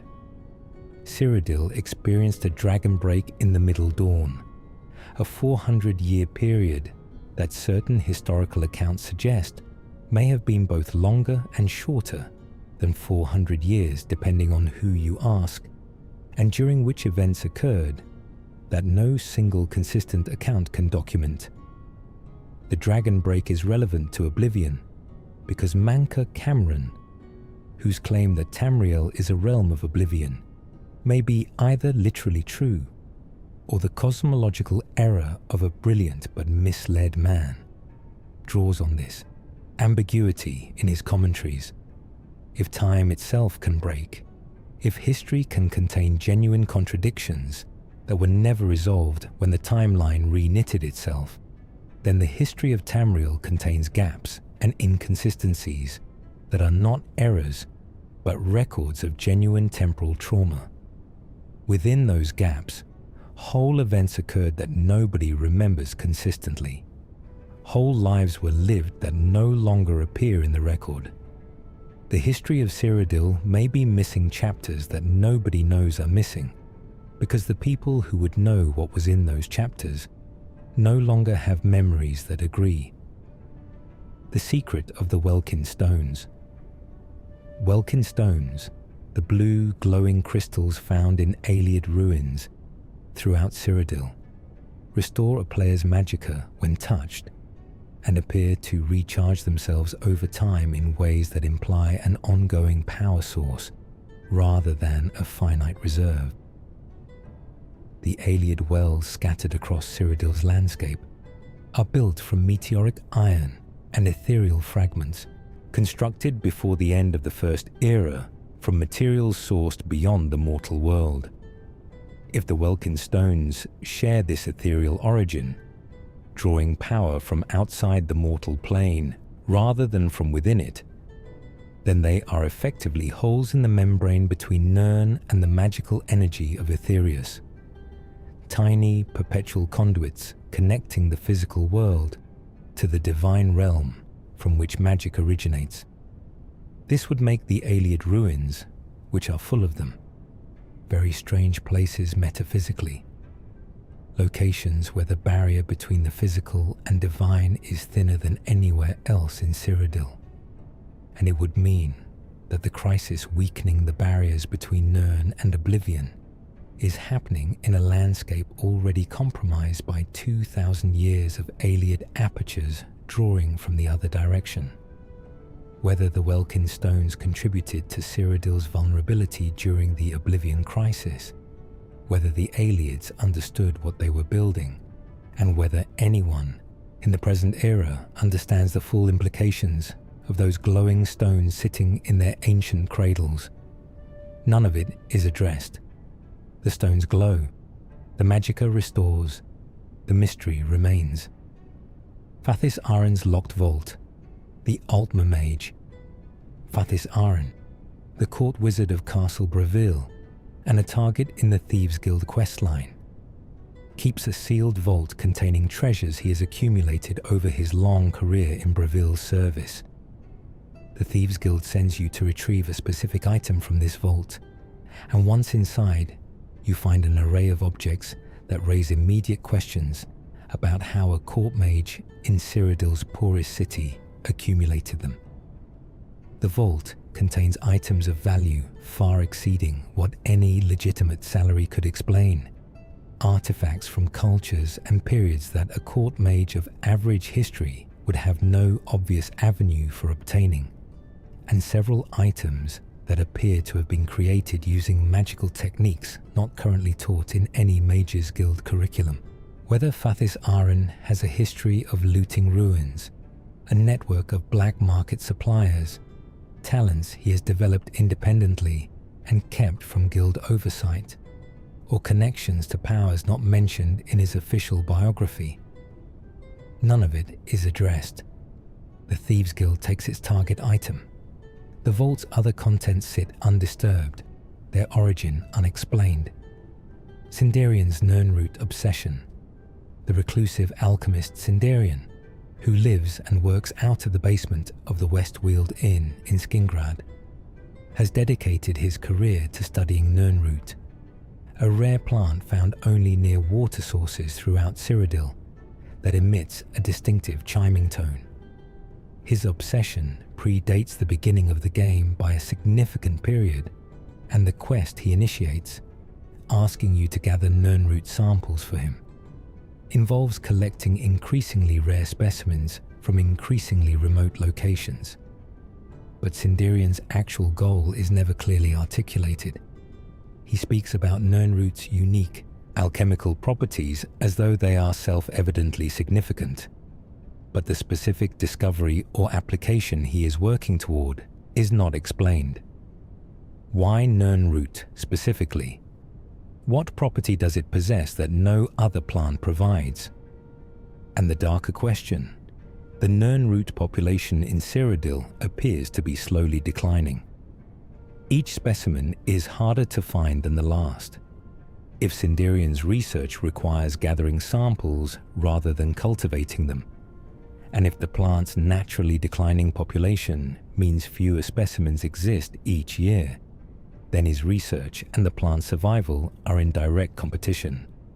Does he know this? Does he care? Melisande the Witch's hidden knowledge.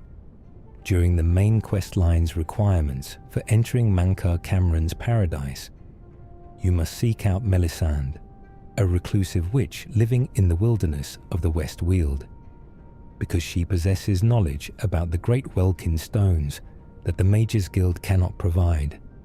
Melisande's knowledge is entirely isolated from institutional sources. She figured it out herself. But how?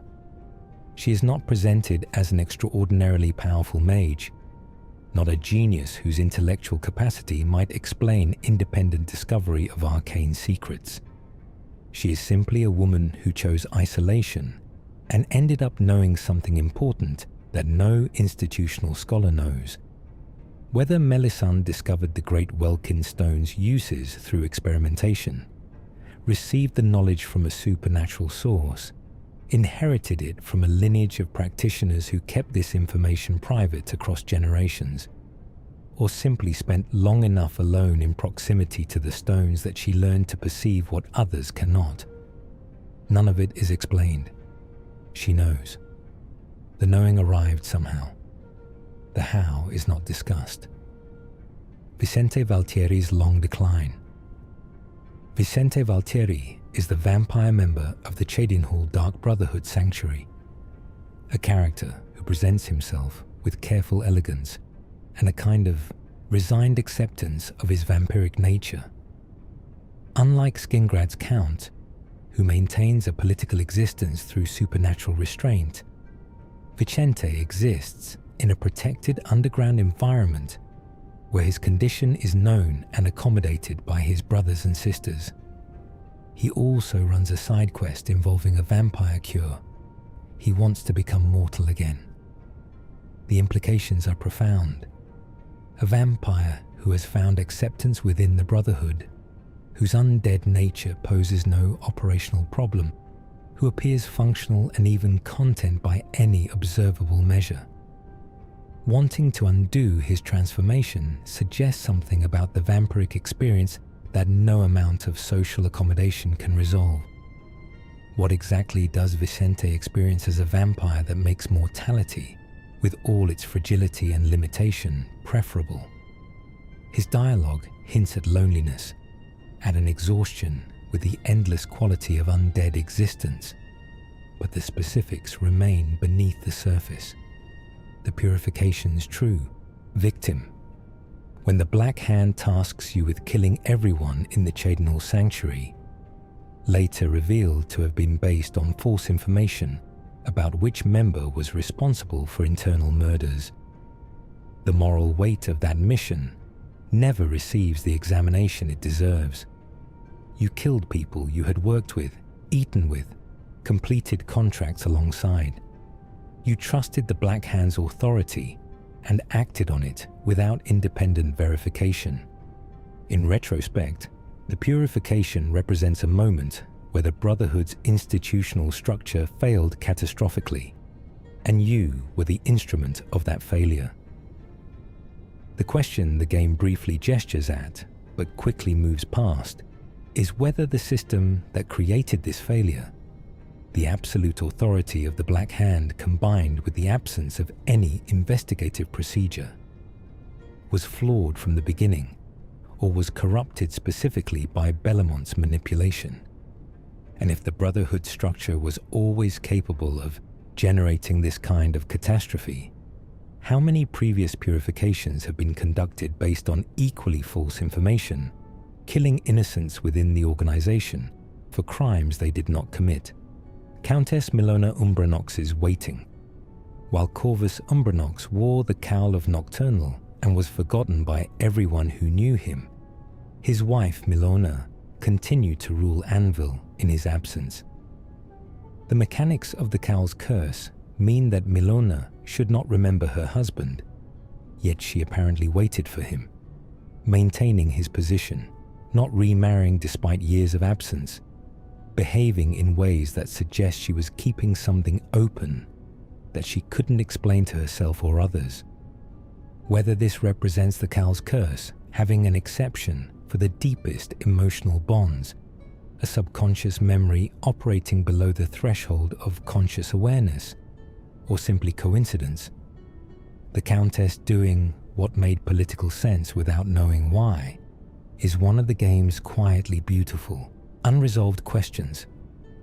When Corvus's identity is restored at the quest's end, Milona's reunion with him is immediate and complete.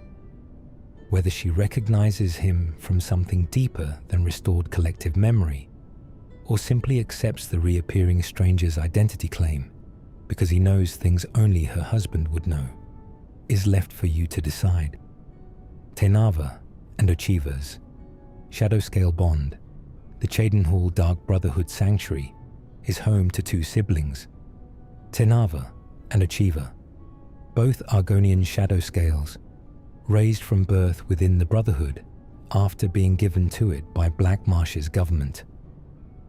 What makes them quietly fascinating beyond the Shadowscale program itself is the nature of their relationship to each other and to the Brotherhood. They were both surrendered as children. They both became skilled assassins.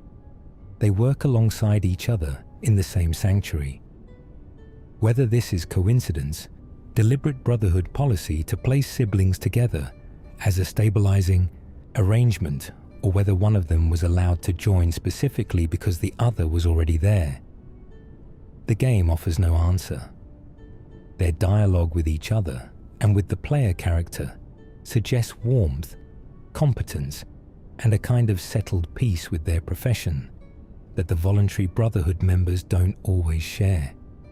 Whether that peace is genuine acceptance, careful performance, or simply what life looks like when you've never known any alternative, is a question neither sibling's dialogue quite resolves. The portrait in Umbacano's Manor. Umbacano's Manor in the Imperial City contains a portrait that has attracted speculation from players who examine it carefully. The painting depicts a figure in a landscape that appears to match the interior of an Ayleid ruin, specifically one that resembles the architecture of Nenalata, the ruin at the center of the Umbacano questline. Whether the painting was commissioned before or after Umbacano's arrival in the Imperial City matters enormously for what it implies. If it predates his arrival, it could suggest he had specific knowledge of Nenalata long before his official research would account for, knowledge that points towards some personal connection to the site. If it was painted after his arrival, it raises the question of how the artist accessed the ruin's interior to reproduce it accurately, given that Ayleid ruins are dangerous and largely unvisited by anyone who isn't specifically seeking them. The painting hangs in Umbacano's home as decorative background, not acknowledged by any NPC or quest text, and its presence is the kind of environmental detail the game offers without commentary. Whether it was meant to suggest something deliberate about Umbacano's history, or is simply atmospheric set dressing from the art team, is impossible to determine from within the game itself. The invisible village of Owlswell. North of the Imperial City, on the Red Ring Road, sits Owlswell, a small settlement that presents one of Oblivion's strangest mysteries. Its entire population has been rendered invisible by a spell gone wrong.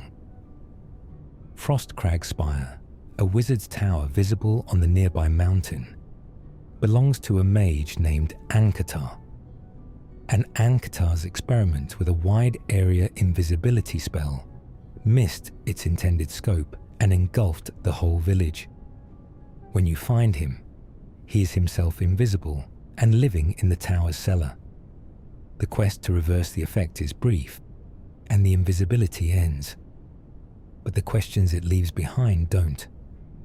Ankatar was clearly conducting magical experiments of enormous area of effect scale with no apparent authorization, oversight, or safeguards.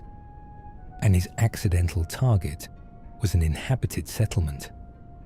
The villagers of Alswell cannot be seen, cannot interact normally with travelers or traders, and have apparently been in this state for long enough that the settlement has effectively ceased to function. What were Ankatar's original experimental goals? How long did the village actually remain invisible before you happened to pass through? And what were the villagers doing, invisibly, in their homes during all of that time? The origin of the whodunit mystery. The Dark Brotherhood contract, called Whodunit, sends you into Summit Mist Manor in Skingrad, where you must eliminate 5 guests who have been gathered under the pretense of finding a hidden chest of gold. The contract's fictional framing is an elaborate mystery party scenario, and as noted by observant players, the entire setup is a direct homage to Agatha Christie's And Then There Were None, down to the 6 sweet rolls on the table, representing the novel's vanishing figurines. But the game never explains who actually organized the party, who sent the invitations, and who invented the chest of gold premise to get 5 specific strangers into a specific manor.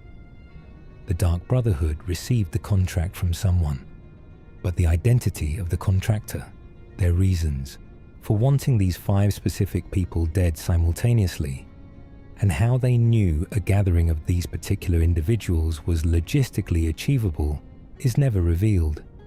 You know 5 people died. You never know why, specifically. Someone wanted them dead badly enough to engineer an entire full social occasion to accomplish it. A brotherhood betrays unanswered history. The quest involving Mazoga the Orc and the bandits of Fisherman's Rock near Leowyn provides you with the broad strokes of her backstory. She lost someone to violence. She has pursued justice, without providing the specifics that would make that story complete. The bandits at Fisherman's Rock knew Mazoga, showed recognition when confronted with her before the fighting started. This implies a shared history that predates the events of the quest, and the nature of that history. Whether Mazoga was once affiliated with criminal elements herself, whether she was a victim who encountered her attackers during a period of her own criminal involvement, or whether the bandits targeted her precisely because she was someone they saw as a legitimate threat, is never established.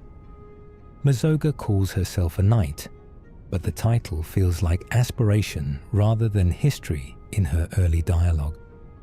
Whatever she was before she decided to be a knight, it left her willing to track enemies to a remote fishing camp and kill them personally, rather than reporting them to authorities.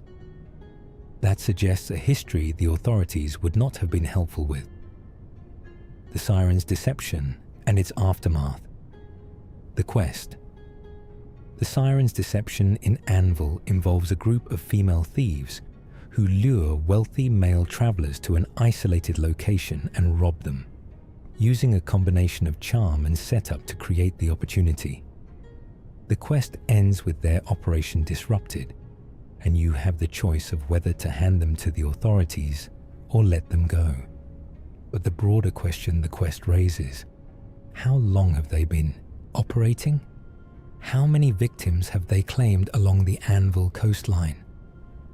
Is never answered. The scheme is too polished and the participants too practiced for this to have been their first attempt. Their operation appears to have been running for months at minimum, which means there are travelers scattered across the region who are robbed in ways they may have been too embarrassed to report, or who reported it to guards who were conveniently never able to locate the perpetrators. The disruption of the operation brings it to your attention, but doesn't account for everything that happened before you arrived. The Shadow Scale program survivors. A shadow scale is an Argonian born under the sign of the Shadow who is given to the Dark Brotherhood at birth. Raised within the organization to become an assassin who serves as both Brotherhood member and agent of Black Marsh's government. The questline includes a character named Tainava who is a shadow scale, and brief references to this program suggest it has been running for some time, but the specific mechanics of the arrangement, how Black Marsh identifies which children qualify, how the handover occurs, what the children are told about their origins and their future, are never explained. The Shadow Scale program represents an institutionalized system for delivering children into an assassin's guild that operates outside standard imperial law, and the existence of this arrangement as an official Black Marsh government policy raises questions about what Black Marsh gets in return. Does the Brotherhood operate in Argonian interests in ways not otherwise documented? Is the arrangement mutual, Black Marsh supplying recruits in exchange for Brotherhood services rendered to Argonian causes? The Shadow Scales are weapons made from children, and the manufacturing process remains largely invisible. The Renridra Kryn's unresolved war south of Leowyn, in the borderlands where Cyrodiil technically ends and elsewhere begins, a contested strip of territory called the Transnibbon. A group called the Renridra Kryn is conducting what amounts to an active insurgency. They are Khajiiti freedom fighters, or bandits, depending on your perspective, who refuse to accept an agreement made between the Mane of Elsweyr and Count Marius Caro of Leowyn that ceded Transnibbon territory to the county.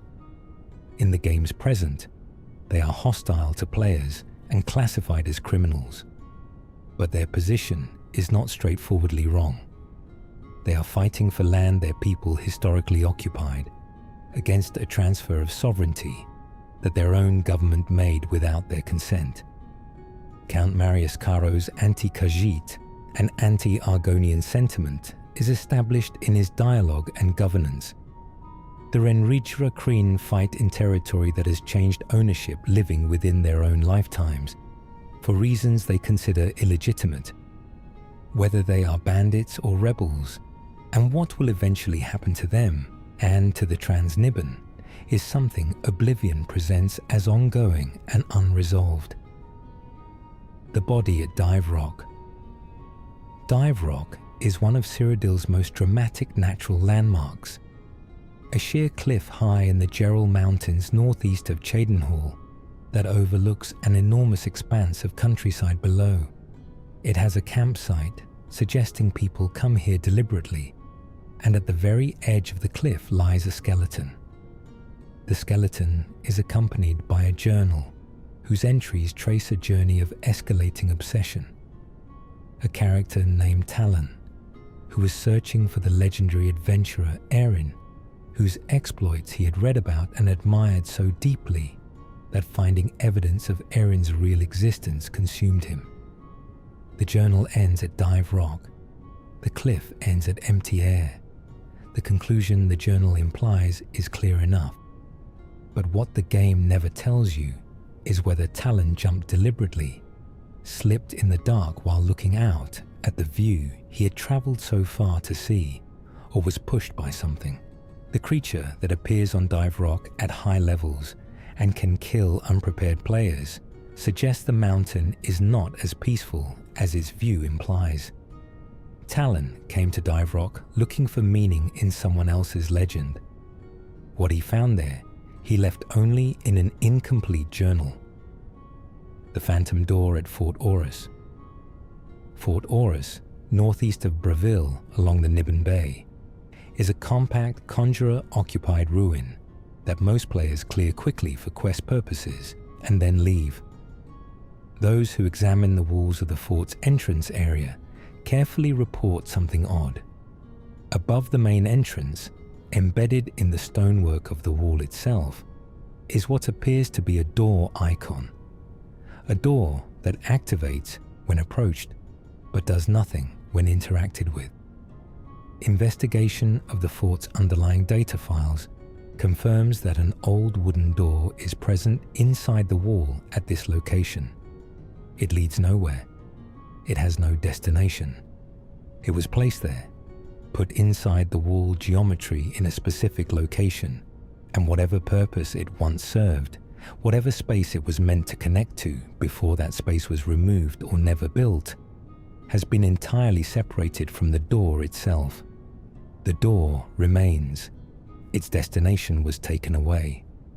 Whether this is a development artifact, a connection to a cut area that would have expanded Fort Aurus significantly, or simply an error that persisted unnoticed into the final release, the wall of Fort Aurus contains a door to nowhere, and has contained it, unremarked and unopenable, for the entirety of the game's existence. The Ghost of Vilverin. Vilverin is the Ayleid ruin directly visible from the entrance of the Imperial prison at the game's start. The first ruin most players will see, sitting across the lake like a welcoming committee for the world's exploration. Players who dive deep into Vilverin's lore through careful environmental reading will find details suggesting the ruin was the site of something unusual even by Ayleid standards: the undead. Within are more densely concentrated than typical ruined Ayleid sites. The passages show evidence of hasty modification after the original construction. Walls partially blocked, passages narrowed, structures within structures built, in ways suggesting desperate improvisation. At the very deepest point of Vilverin, in a chamber too small to have served any practical purpose, there are the remains of what appears to have been a last stand. Several Ayleid skeletons clustered together in a defensive position, facing a passage they apparently closed behind themselves. What they were facing, from which direction, and what happened to them in those final hours remains entirely in the environmental details, with no text to confirm any interpretation. The Mede dynasty's advanced knowledge. After the events of Oblivion, the Septim line ends with Martin's sacrifice. The Fourth Era begins with an interregnum, and eventually the Mede dynasty rises to take the imperial throne, a development shown in Skyrim and referenced in various texts. But within Oblivion itself, certain minor characters, merchants, innkeepers, traveling scholars, drop occasional remarks that, in retrospect, suggest awareness of imperial succession instability before the Oblivion crisis ends. Whether these remarks are simple dramatic foreshadowing, world-building details establishing the imperial political climate, or hints that certain power brokers were already positioning themselves for a post-Septim world before Septim's line had officially ended, the distinction matters enormously. A faction preparing to capitalize on the Septim dynasty's downfall before the crisis resolves would effectively be complicit in allowing it to reach that resolution. Whether anyone within Cyrodiil's political establishment was deliberately passive during the crisis for their own succession purposes is a question the game raises through suggestion and then carefully avoids confirming. The Germain brothers' lost years. The quest separated at birth involves twin brothers in Coral, Gilbert and Reynold Germain, who are discovered to have been separated at birth, each growing up thinking he was an only child. The reunion is touching in the immediate, but the circumstances that led to their separation are only partially explained. Their father's history, revealed in a connected quest called Sins of the Father, involves crime and exile, with the twins' separation apparently a consequence of the family's collapse. But the specific moment of separation, who made the decision to give one twin away, and which twin, what the reasoning was, and how the family managed to keep this secret from the community in Coral where one twin grew up, creates a gap in the story that the two quest together don't fully close.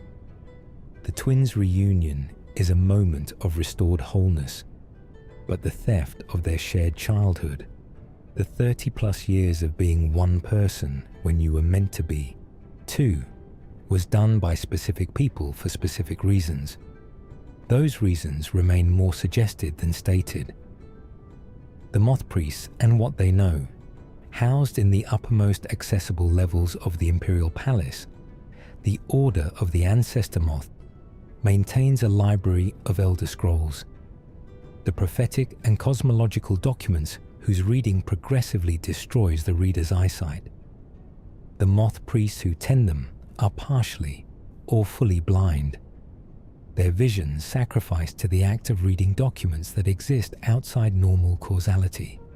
The existence of this institution raises questions the game deliberately leaves open. How many Elder Scrolls does the Empire possess? Their total number is never stated, and characters who discuss them imply that the full count is unknown even to the priests themselves. What exactly does each scroll contain? The scrolls read differently for each reader, producing individualized prophecy rather than fixed text, meaning the library's contents cannot be catalogued in any conventional sense. And most pressingly, what did the moth priests read in the lead-up to the Oblivion Crisis? The crisis was prophesied. Uriel Septim knew he would die. Who else in the Order read what was coming? How long before it arrived? And what, if anything, was done with that foreknowledge? The corruption of Braveel's guards. Braveel's city guard force is among the most demonstrably corrupt in Cyrodiil.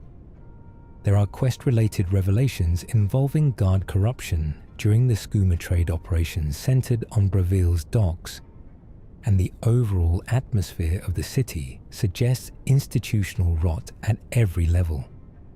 But the specific mechanism of this corruption, whether guards were bribed individually and independently, whether a senior guard officer made organizational arrangements that trickled down through the ranks, or whether the skooma dealers maintain leverage over specific guards through blackmail or other coercion, is never fully mapped.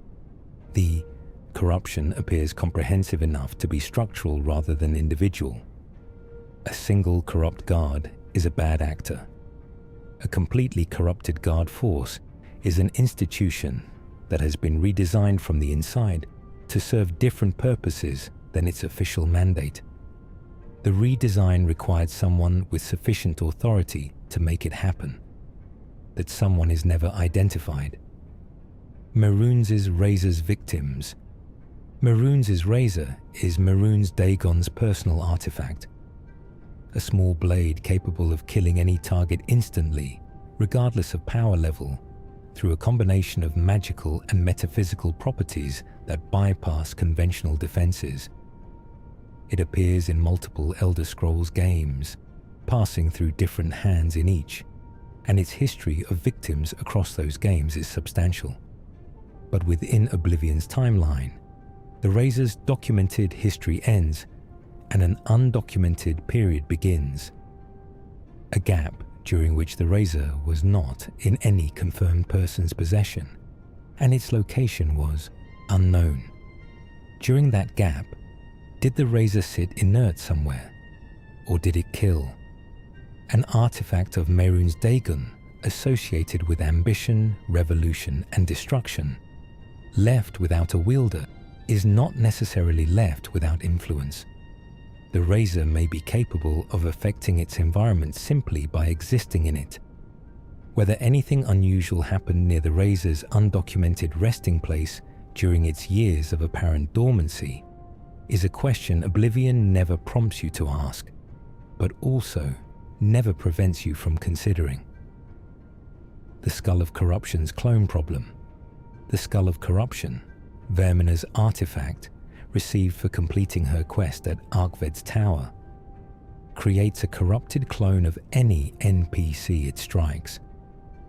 The clone inherits the original's abilities and equipment and immediately attacks its source. This is presented as a combat tool, and it is effective as one. but the cosmological implications of what the skull is doing are genuinely strange. Where does the clone come from? It has the target's skills and their possessions, actual items that the real NPC is also carrying, suggesting either duplication of physical matter or that the clone is given phantom versions of those items. If it is true duplication, then the skull of corruption is creating new matter each time it is used, which would make it one of the most cosmologically significant artifacts in existence, with implications for the nature of physical reality in the Elder Scrolls universe. If the clones are phantoms, convincing illusions rather than real matter, then what is the nature of the consciousness they possess? Does a clone created by the skull experience fear, pain? Does it know what it is? The Ogma Infinium's forbidden knowledge. The Ogma Infinium is the Book of Xerxes, an artifact of Hermaeus Mora containing all forbidden knowledge in a single volume. Reading it grants the reader significant increases in skill or attribute, suggesting its forbidden knowledge includes practical wisdom so profound that exposure to it is physically transformative. But the Ogma Infinium also carries the implication that its knowledge is forbidden specifically, not merely obscure or difficult, but active forbidden. Who forbade it? Hermaeus Mora himself jealously guards his accumulated knowledge, but he also uses the Infinium as a reward, suggesting he is willing to share it selectively. If the divines forbade this knowledge, if Akatosh or the other Aedra determined that mortals should not possess it, then Hermaeus Mora's willingness to share it is an act of divine defiance dressed in the robes of generous patronage. What specifically in the Ogma Infinium's pages required prohibition? And what does it mean that reading the forbidden knowledge grants power rather than destroying the reader? The unpunished Mythic Dawn survivors. When the Oblivion crisis ends with Martin's sacrifice, the Mythic Dawn as an organization is destroyed, its leadership dead, its patron, Mehrunes Dagon, banished, its raison d'etre eliminated. But the rank and file members who survived the crisis, the regular initiates who had dedicated themselves to the cult, but were not present at any of its decisive confrontations, are never accounted for. They were, by the end, just people with a destroyed belief system and a significant amount of explaining to do. Did imperial authorities hunt them? Were they subject to prosecution for their role in the crisis? And if so, what specifically could be charged? Conspiracy, worship of an illegal Daedric prince, material support for the assassination of the emperor? Or did many of them simply walk away from the smoking ruins of their faith and return to ordinary Cyrodiilic life, carrying the knowledge of what they had believed and what it had cost? The Mythic Dawn Museum in Skyrim suggests that the cult's legacy persisted in some form. The families who maintained that museum were presumably descended from people who survived the crisis and continued identifying with the Dawn's cause across generations. Those survivors had to start somewhere. The hero's disappearance. After completing Oblivion's main quest, the hero of Kvatch, arguably the most important mortal in Tamriel's Third Era, simply ceases to feature in any historical account that can be accessed within the game or its immediately documented aftermath. The Elder Scrolls series has a tradition of letting previous protagonists vanish from the historical record rather than neatly documenting their fates, which both preserves player agency and creates genuine mystery. But the hero of Kvatch, who defeated Mankar Cameron in Paradise, who retrieved the Amulet of Kings, and who witnessed Martin Septim's apotheosis in the Imperial City, this person was present at the defining moment of an era. Whatever happened to them afterward would itself be historically significant. Did they continue adventuring? Did they retire from extraordinary events and try to live a normal life? Did the pressure of having become the new Sheogorath at the Shivering Isles, expansion's conclusion, change what a normal life even meant? The void where the hero's future should be is the game's quietest mystery. What the Dragonfires actually did. The Dragonfires in the White Gold Tower burned perpetually throughout the Septim dynasty and served as the mystical barrier preventing Daedric invasion of the mortal plane without a covenant to maintain them. When they were extinguished by the deaths of all the Septim heirs and the loss of the Amulet of Kings, the barriers weakened and Oblivion gates began to open.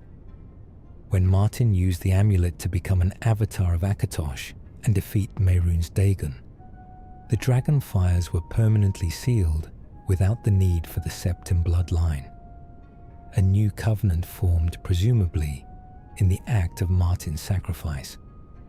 But the mechanics of how exactly the Dragonfires worked before Martin's sacrifice and what the difference between the old arrangement and the new one actually is remains unclear. The old system required a specific bloodline maintaining specific fires as part of a specific divine covenant. The new system apparently requires none of these. The barriers held by Martin's sacrifice are apparently self-sustaining, or sustained by Akatosh directly, rather than through mortal mediation. Whether this represents an improvement, a loss, or simply a change is never assessed. The Moth Priest's unread scroll. Within the Temple of the Ancestor Moths, accessible during the Thieves' Guild questline's climax, there is an Elder Scroll that the Moth Priests guard, the same Elder Scroll that the Grey Fox needs for the final heist. What is almost never discussed is the content of the specific scroll the priests are guarding.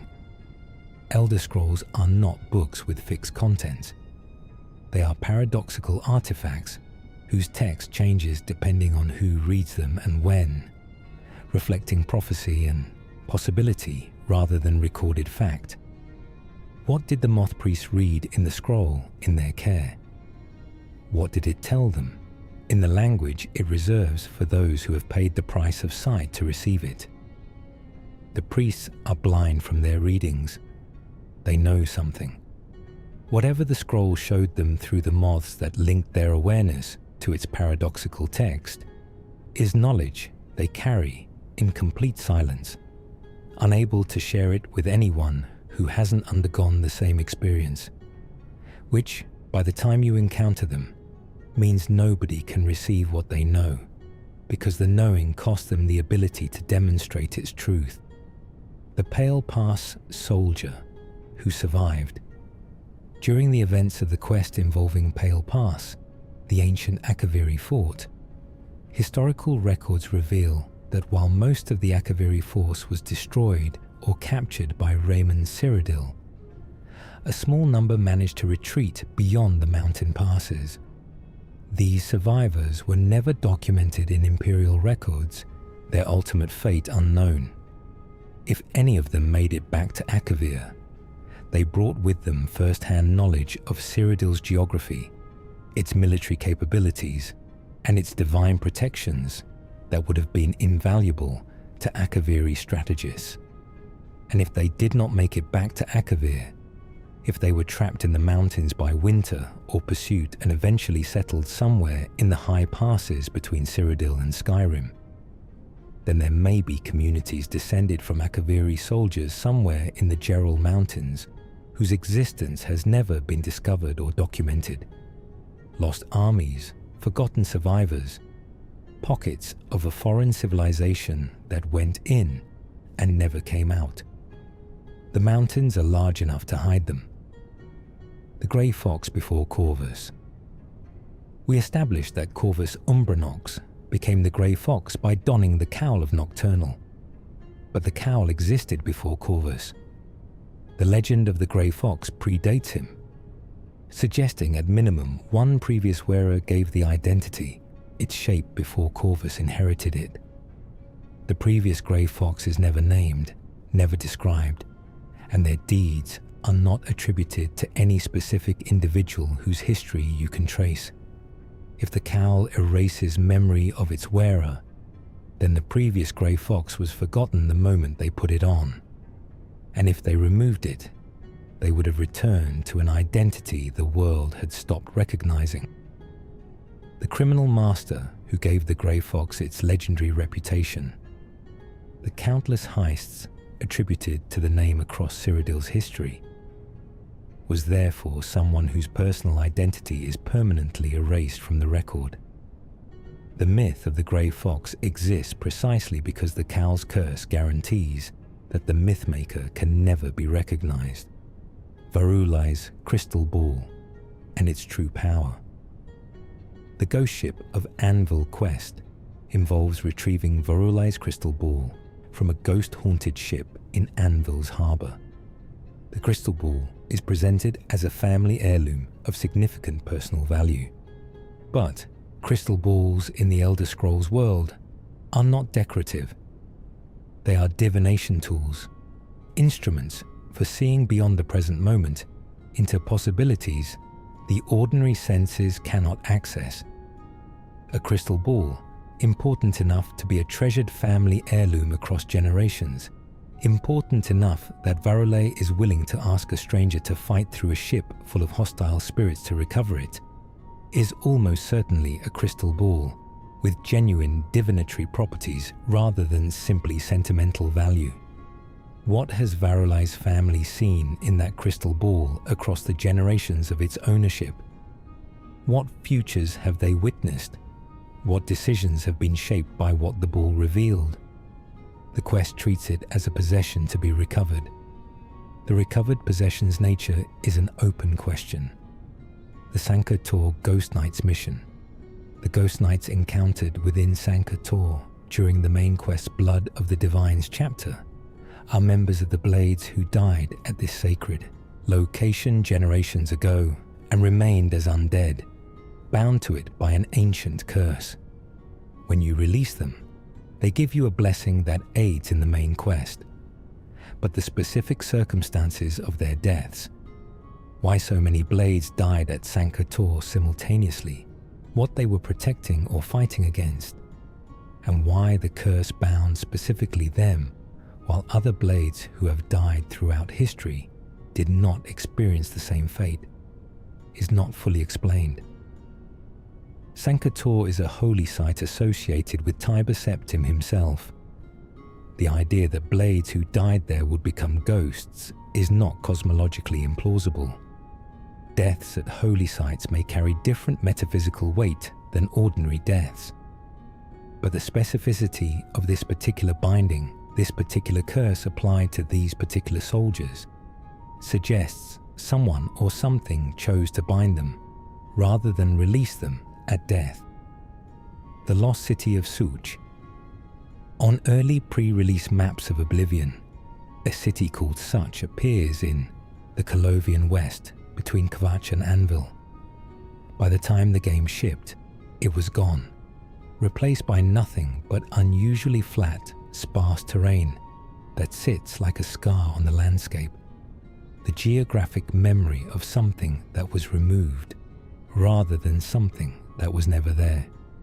In the final game, 2 Fighters Guild quest journals accidentally still reference Such as a destination, telling you to visit a contact there, a contact who doesn't exist because the city doesn't exist.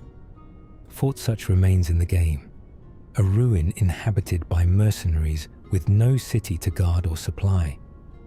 What Such was meant to be, whether a full city with quests and population, a military town, or something else entirely, was never officially explained by Bethesda. What happened during development that removed an entire settlement from the map is unknown, and what remained of whatever Such was supposed to contain, whether those quests or characters or stories were redistributed elsewhere or simply cut, is a hole in the game that you can only find by standing in the empty terrain where a city's ghost should be. The disposition of the amulet's shards. After Martin's sacrifice, the avatar of Akatosh that his transformation created was presumably dissolved back into the divine realm once Mehrunes Dagon was defeated. What remained was the ruby throne in the imperial city, which was cracked, the visible physical consequence of a divine battle fought in the streets of the capital. But the Amulet of Kings itself, which Martin used as the catalyst for his transformation, was presumably also destroyed or dissolved in the process.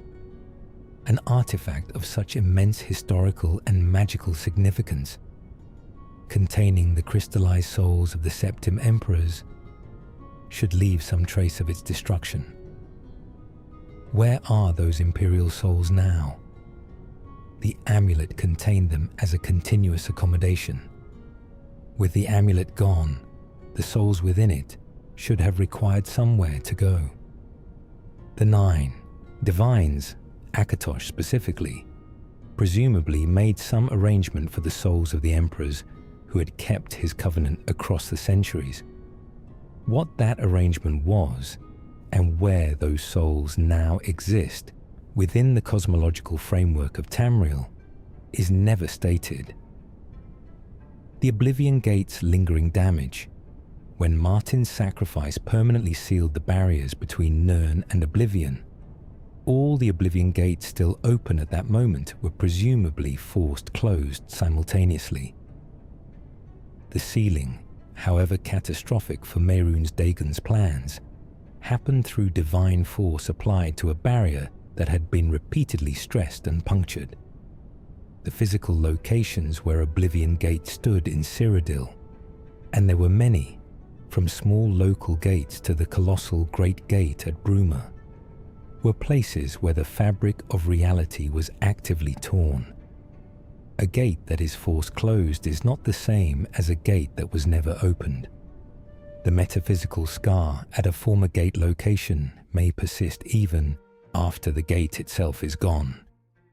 Whether this means that the sites of Oblivion Gates in Cyrodiil are now permanently weakened points in reality, places where the barrier is thinner than elsewhere, or whether Martin's sealing was so thorough as to repair the tears rather than simply close them, is never established.